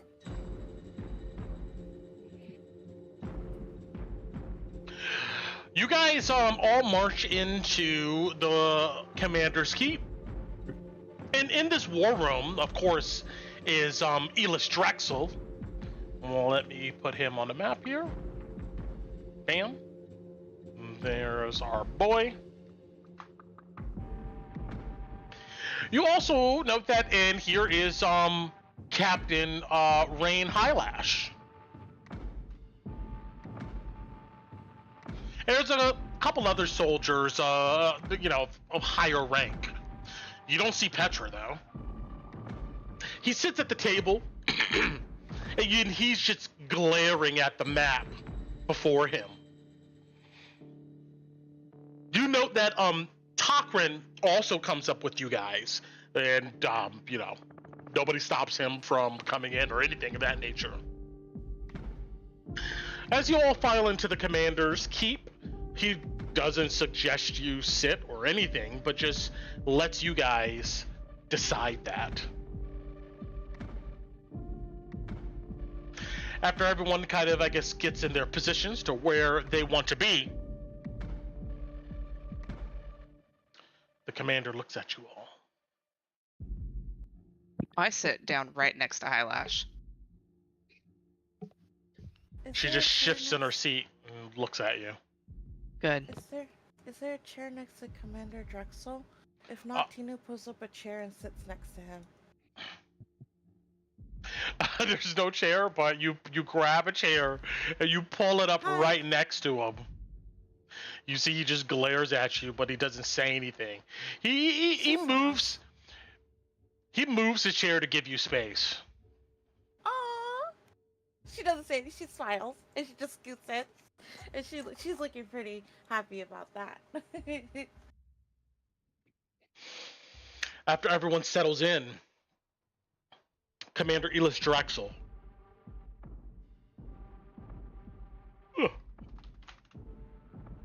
Let's see here. Bring up this guy. Brett, I thought that yawn was him. No, that's me. I was like, Like, oh damn, okay. He don't care anything about you. No, I'm You know, honestly, he might not have gotten a lot of sleep last night. That's a good point. But here's some images from the book once again. It's a room.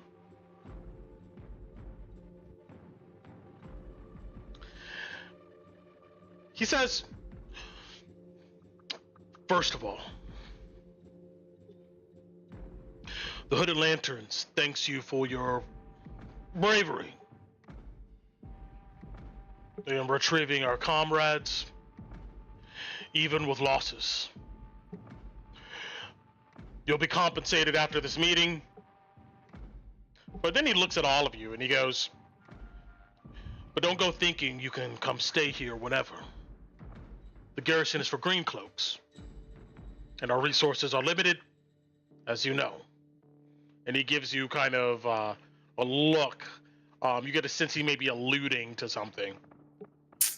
Louis grits his teeth, but he didn't say anything. That's unless you want to join.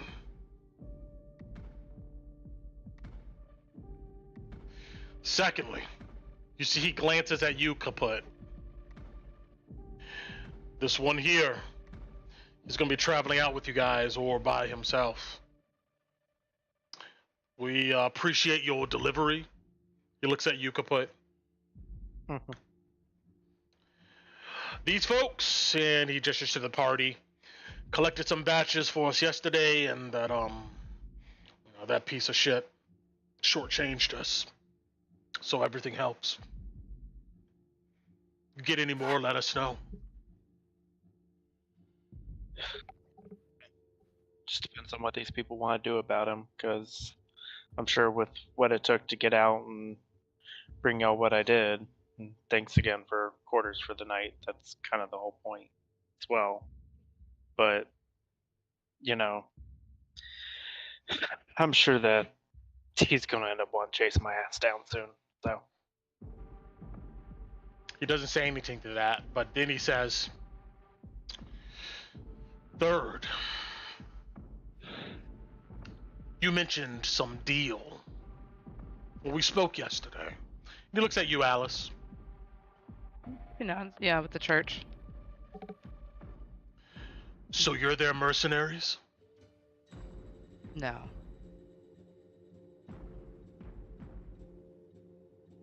No. Through some other actions, we have had some run-ins with them and been utilizing them as a resource, as they are so limited here, as you said. How much are they paying you to send messages? Not in coin. It's for bettering what we want. Trying to turn the situation useful for us. And there's a give and take in that. I'm learning very quickly. And what do you need from the Silver Order? Their numbers. Their ability to swarm and take areas that are hard to take when you have two different factions not working together. And they're gonna do that without you working for them?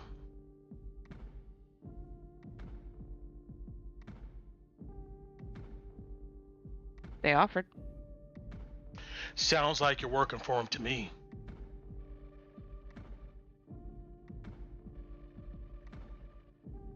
I have no affiliation with the church in that manner.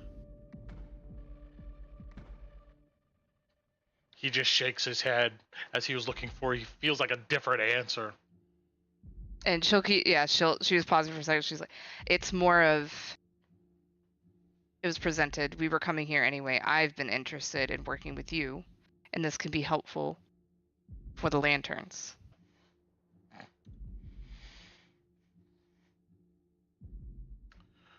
That was the reason I can't speak for everybody in the party. That's the reason I was willing to see about facilitating the deal. You need more feet on the ground. They have feet on the ground. They need into the inner city. You're trying to overtake the inner city back.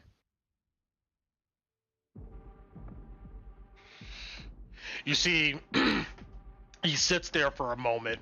You can tell he's deep inside his own mind, but you can see there's like some deep resentment going on in his brain. He doesn't look to be. He's no longer brooding, but you can tell that this guy is. He's feeling mad. He's feeling. Prickly. What was that? Prickly. Yeah, prickly.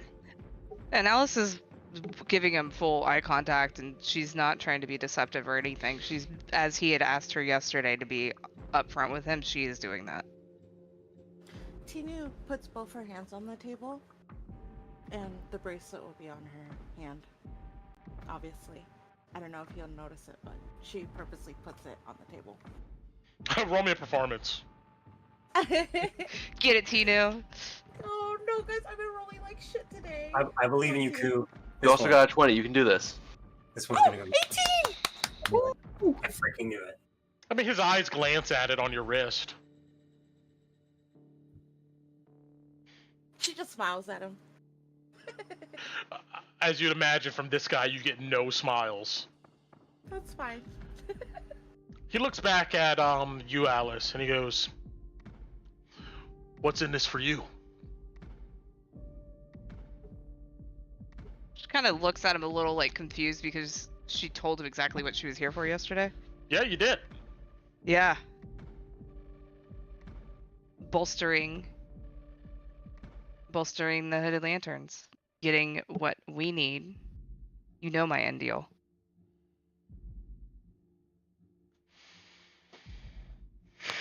I'm putting in the work, like I said. Sometimes we have to deal with people we don't like.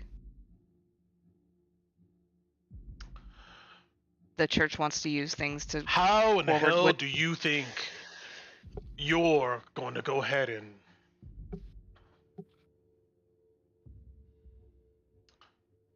become a monarch?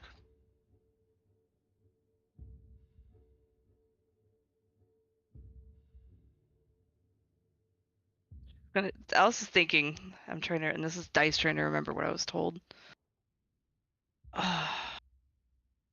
If you don't say something, Dice, you know Louie's about to say something. Sorry, Alice would know, but like my brain is like dying. I'm so used to knowing all this lore. I'm so sorry, Brent. No, it's fine. You would recall, though, obviously, you were approached by Magdalena from the Hooded Lanterns telling you the deal. You were approached by the Amethyst Academy telling you about your possible lineage. Okay. Yeah. Yeah. Yeah. So, okay. All right. Alice didn't pause. Dice did. And she'll sit there and say, well, I've been told by two sources. Everything in my upbringing in the Jones family dictates that they had this information as well. And I also am aware that I need to get into the cathedral. I need to get into the castle. And if the Hooded Lanterns have a better hold on the inner city, I'm able to get in there and find this information to back this claim that I've been told that I have. By yourself? No, you're not listening to me. Oh, I'm listening.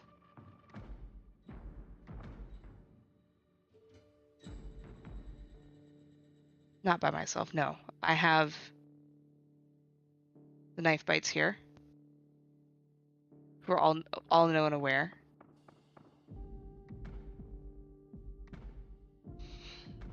Hopefully I can have the Hooded Lanterns as well. That's what you want. Yeah. And I didn't just come asking for it.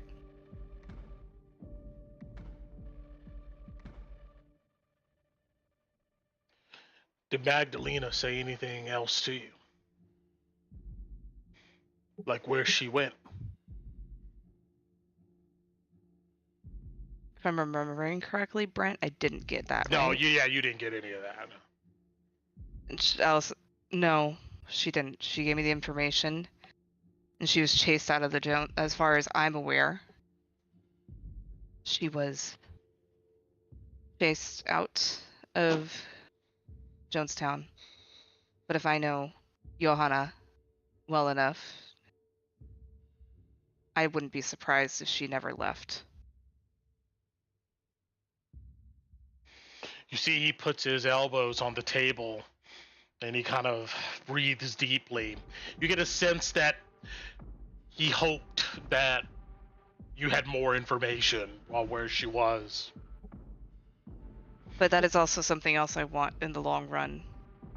Once I do have the means to do so, is getting what revenge I want back on the Jones family. And part of that can absolutely be getting that information. Might be able to, and she'll kind of look over at Louis. Think that goblin would give me any information about her? Oh yeah, he would, as long as you gave him what he wanted. And she'll look back at Drexel.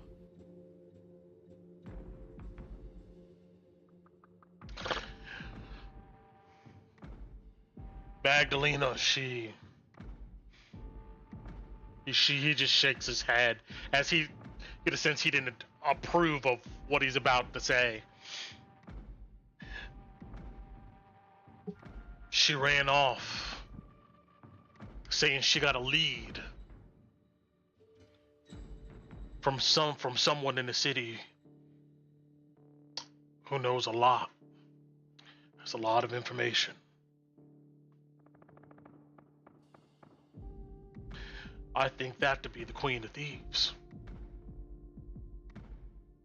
I was told before. She had them as a contact.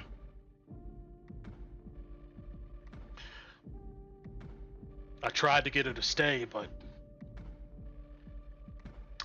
can't tell her nothing.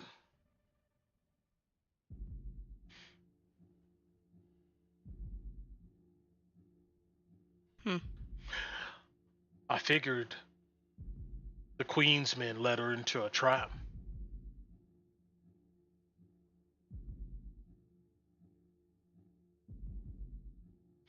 That does line up with everything else we've been learning. You know about the seals, right? As told by Theodore Marshall, yes.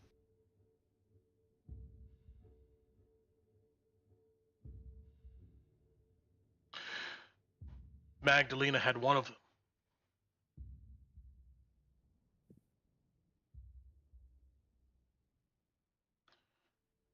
Spy Master Signet. Allowed her to change into whoever she wanted to be. Hey, you know the rumors about the Queen of Thieves, right? Yep. You thinking she's the Queen of Thieves? I'm thinking the Queen of Thieves took it. Betrayed her. Killed her. And has the Spy Master's signet.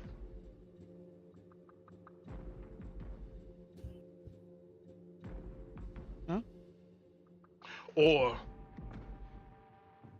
if she was the Queen of Thieves this whole time, then fuck her still.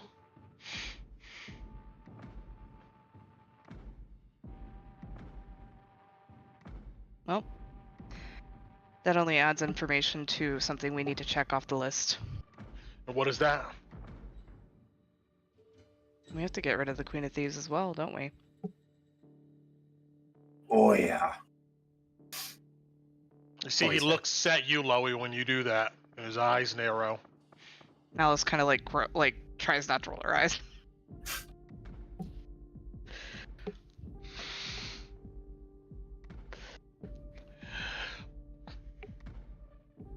The men, they're motivated. Especially after Captain Ansem passed.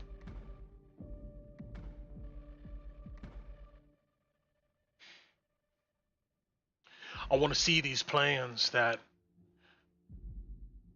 Theodore Drexel has. I'm sorry, Theodore Marshall. That would be funny. I know, right?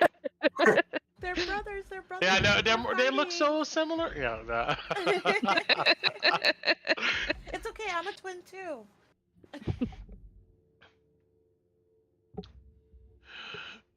But I want a guarantee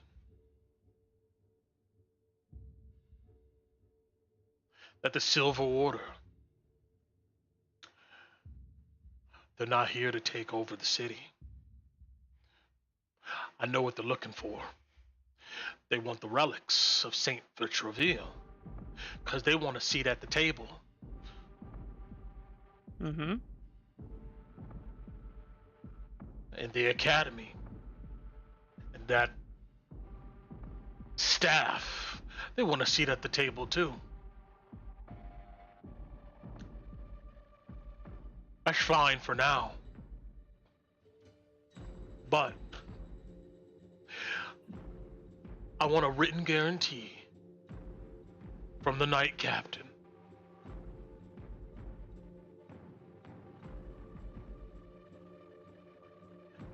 They're not here to take the city. They're here to occupy the gate, maybe. And anything they do in the cathedral, they do with us there.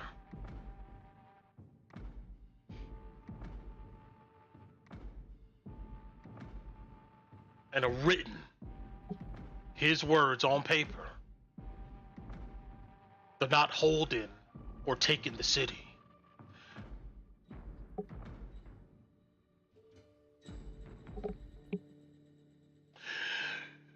You tell him that, bring me whatever plans he has, we'll figure it out from there.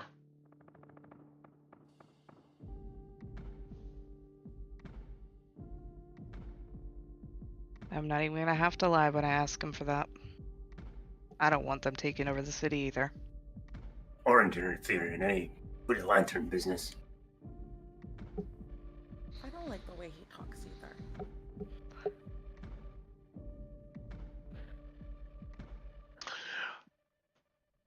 You see, the commander looks at you, Torren. I found this on the web. Shut up, Siri. Honey. I'm sorry, Siri prompted me. We wanted to join the campaign as well, but unfortunately, Brent told her no. Why are you here? He says to you, Torren. Torren shifts in his seat.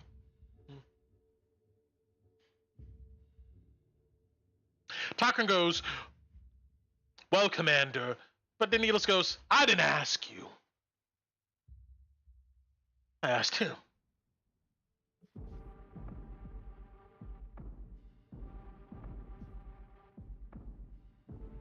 I want to see Drakkenheim restored.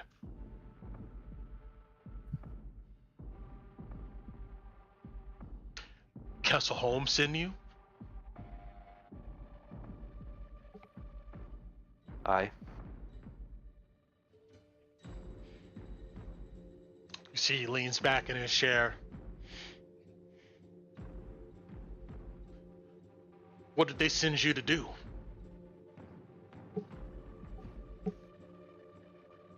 Sure wasn't taking the city by yourself.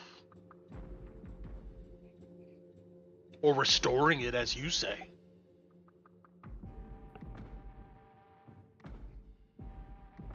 No.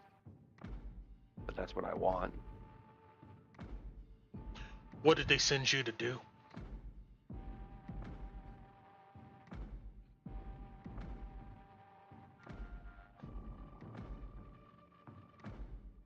They sent me to find the heirloom of our father. The steward's seal. If you say that, he relaxes a bit. Tarkin goes, Commander, sir, may I speak? And Elis just looks at him.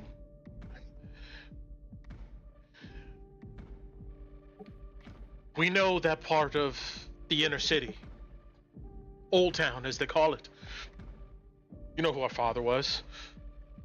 We will know the places to go ahead and look.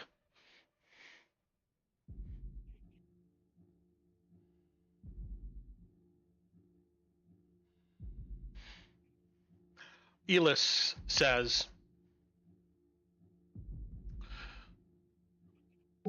we'll see how these negotiations with the Silver Order pans out. And then we'll deal with that.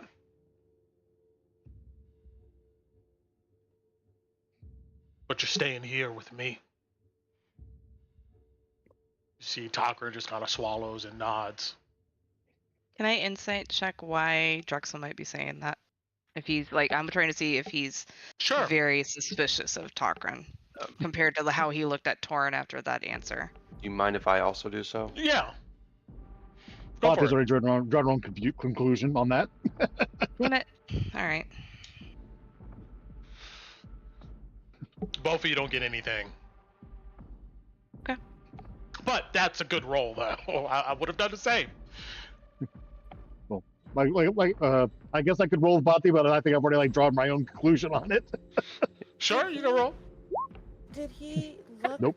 But different I'll keep when he talked? the conclusion I thought. Did he Oh, look different when he talked to Torren, and then when he talked to Torren's brother? I forgot his name. yeah, his tone Torren. definitely changed. Mhm. Oh yeah, Tinu would. Can I do one? Tinu would clock. Sure. Tinu. I'm looking for a 15. That's what we're trying to do here.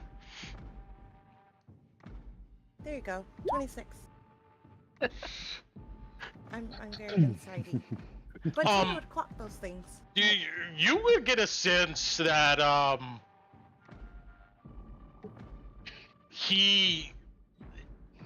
Elis does not trust nor really like Torren. Oh, but Tucker's just trying his best. His own way. She won't say nothing.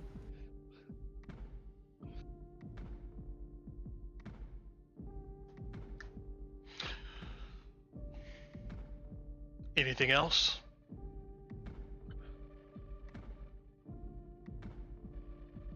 He's looking at you, Yes, ma'am. Alice. Oh, sorry. Or all of you he's really saying it to, but, you know. No. Also, I think this is a good continuation. I'm good, but I don't know if anybody else has anything. Not at this time. I do, Very well. but Tinu's not gonna ask him in front of everybody. I'll pull him aside after. I will tell you, Tino, you get a sense that if there's nothing else, he's about to just dismiss all of you. Oh, It's got to be in front of folks if it's going to happen. Oh my god. Tinu Sorry. tugs on. No, it's. I mean, I'm sorry to him. It's about his feelings. Tinu tugs on his like jacket. She leans over and whispers in his ear. I didn't want to ask in front of everybody, but are you okay? I don't know if anybody asked you if you were okay. He sighs heavily. He says out loud to all of you, Lieutenant Petra will be fine. No, not Petra. She knows what she signed up for. We'll mourn as we do for all of us. We'll continue on. Ansem's memory will be our motivation to see this through.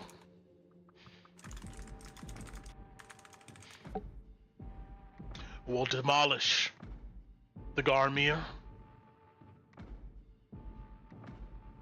He looks at you, Loey, Alice, Torren, Torren. We'll get the seals. And then he just kind of stares off into the distance a bit. Then we'll take the city.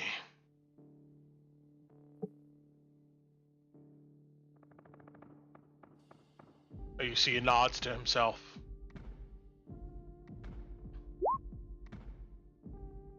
Tinu doesn't outright hug him, but she'll kind of put her arm slowly. You know, like when people are like watching a movie and they kind of like slowly loop their arm around the girl. Tinu does that. She kind of just slowly loops her arm around and pats his other shoulder, and then she'll move her arm back real quick. Like a side hug. He just gives you a glare. She smiles at him. Captain Highlash, take them to the armory. Get them something useful. I'll be expecting you back. Don't take too long, or I'll start thinking something else.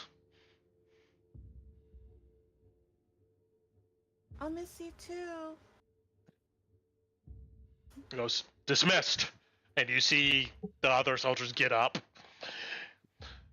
You see Highlash gets up and looks down at you, Alice, and goes, after you. She'll just give a shit-eating grin and slowly stand up and start walking out.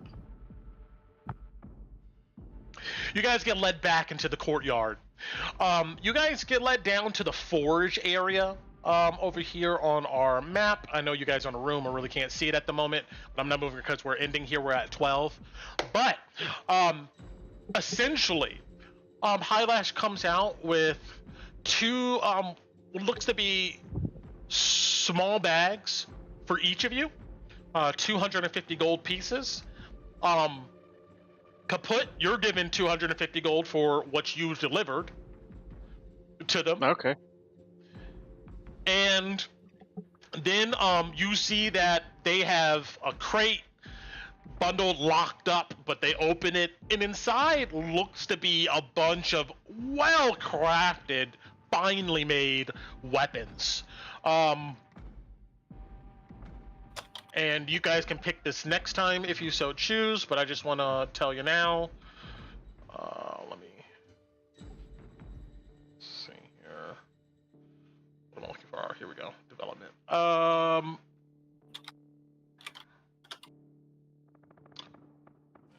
Here we go.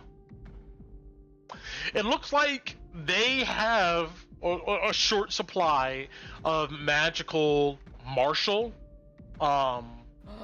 and simple and heavy weapons, not armor. But they're willing to give up one of them to you guys. So you guys can decide what that weapon will be. But I'm it's pretty assuming much it's just weapons, right? There's no like wands or staves or anything. no, it's just straight up weapons. Yeah, it's you Got it. guys. So Is it yeah, +1? it is a Is it +1. Okay. That's gonna be an Alice or a Kala then. I already have a +1 short sword, so I would not want to be the one to take Not- this unless nobody else can use it. Then I'll take Not- another one. But They got quarterstaffs, all that stuff. Oh, Yeah, wait, whatever. Lee's gun. I was thinking both. Yeah, I know, but like Yeah. gun stuff is very niche. I have to talk to the Iron Helms or other people to make Mhm. magical We'll fire. we'll discuss it. We'll figure it out. Yeah. What color is it? Green? All the Yeah, stuff they're in all- here, yeah, it's great. All You know. that green. Green, It's green not leather. gold? No, I'm just kidding. so we can take 1 +1 simple or martial weapon. Yes, you guys Yep. are considered allies at the point here of our hooded lanterns, and there's other boons associated with that. But for now, just know that yes, you can go ahead and pick a +1 weapon here. He's one of those boons. You can sleep in the garrison because that would be hilarious. He said we couldn't at No, the it's beginning. I not. know. You have to be you have to be higher. You have to be really close with them, or you have to join. You could join the hooded lanterns. Join them or be at the level where they consider you an honorary member. We are at this point somewhat friendly. Yeah. Tinu's determined to weasel into his heart, so maybe soon. Yes, we will use our ultimate weapon, Tinu, to increase our bond levels with the great hooded lanterns. Cool, if anybody could do that. You know. If you join the hooded lanterns, you get a pretty cool boon, but it's on you guys. Maybe later. I don't- Right now we're politicking. Yeah, I was about to say, I don't know if Alice would join, because she's like, I don't want to join, I want to lead. I don't know, I gotta think on it. You gotta follow our orders, buddy, not the other way around. So yeah, you don't got to decide it now. I know we're over, but just know that by next session, let's have that selected. Also, they would explain to you that you now know about the hooded lanterns and signas around the city. They tell you that, hey, if you have one of these neon glow sticks or some like a powerful light source, you can find an insignia that has a unique symbol attached to it, where you can find a supply cache. Okay. So if you are in the city, lost. I guess color body would ask if it requires a specific you need something to make the symbols appear, or if it's they would tell you that the glow stick has that light picks up this symbol adamantly. If it's not raining or storming within 60 feet, you can present this, and it will go ahead and pick up on the light to find the supply caches. I'm not sure if that answers your question. Well, if you want to know, if I shine light through a colored lens, would that help? They say that any bright light should help, but it's uniquely attuned or related to the light given off for these neon glow sticks. So yes, you could do that, but it's not going to be the same effect. But if you're using any type of light source, the radius is just shorter. It's just a slightly harder find, is what I'm getting at here. So unfortunately, I can cast the light spell. That's what I was just saying. If I use that, if I would use the light through a lens. Yeah. If you can mimic that color or that light there, I'm gonna say no. But they will, if you ask, they will give each of you 2 of these neon sticks. Oh yeah. Oh yeah. We'd be asking. Yeah. So 2 neon. That's just useful for happening anyway, yeah. So I'll put that in the factions channel when I get a chance, but you have an opportunity now as allies to find caches of supplies, and there may be a variety of things inside of this. And that's, let's see here.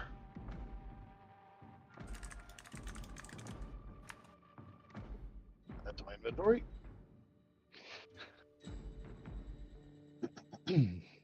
Oh well, we'll see what you guys do when you bring back information for that. But there's some other cool boons here. Actually, I'll give you guys a choice. You can take the neon glow sticks to help you find these supply caches, or they're willing to give you it's either one or the other. Either nobody gets the sticks and you get this, or vice versa. So or they're willing to give you a signal horn or whistle, or flare gun, to where you could call on a hooded lantern strike team. That's necessary. Yes. Whoa. Okay, so just making sure I understand, just saying it out loud. 2 glow sticks each to help locate the hidden catch symbols. Correct. Or a flare gun / horn that lets us call in an. Is this like a one-time item that lets us call in an ally, or can we reload you can get more ammunition for the flare gun. I have a flare gun. Well, we got that in the episode we were on. Yes, you do. I would say that the ammunition for these flare guns shoots a light that's green in color. Mm-hmm. That will tell them to show up instead of they're green not is going to very follow important. any other any random flare gun light. But yeah, this flare gun here, they will give you the ammunition for it that would signal a green color, indicating that you need help. But only one flare gun and or horn. You could choose one or the other, or each one of you can get a couple neon glow sticks to help you find the cache supplies. Does it function as a flare gun from the gun PDF? Yeah. Effectively, yeah. I'm fine with either one or the other. How I'm long fine with would the flare it take gun. for them to get to us?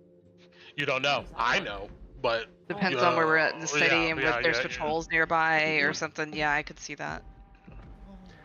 Yeah. So you guys know it's No, just got a kidding. ring. got a range of 80 feet, 320 long, and it deals fire damage if you hit a creature with it, and it lights up an area for 10 minutes. And they give you enough ammunition. Like, what's the standard rounds for that? Is it just 1 or 2 or 3 or? It's 1, but they say that special ammunition can be, like in the case of a signal gun or a flare gun.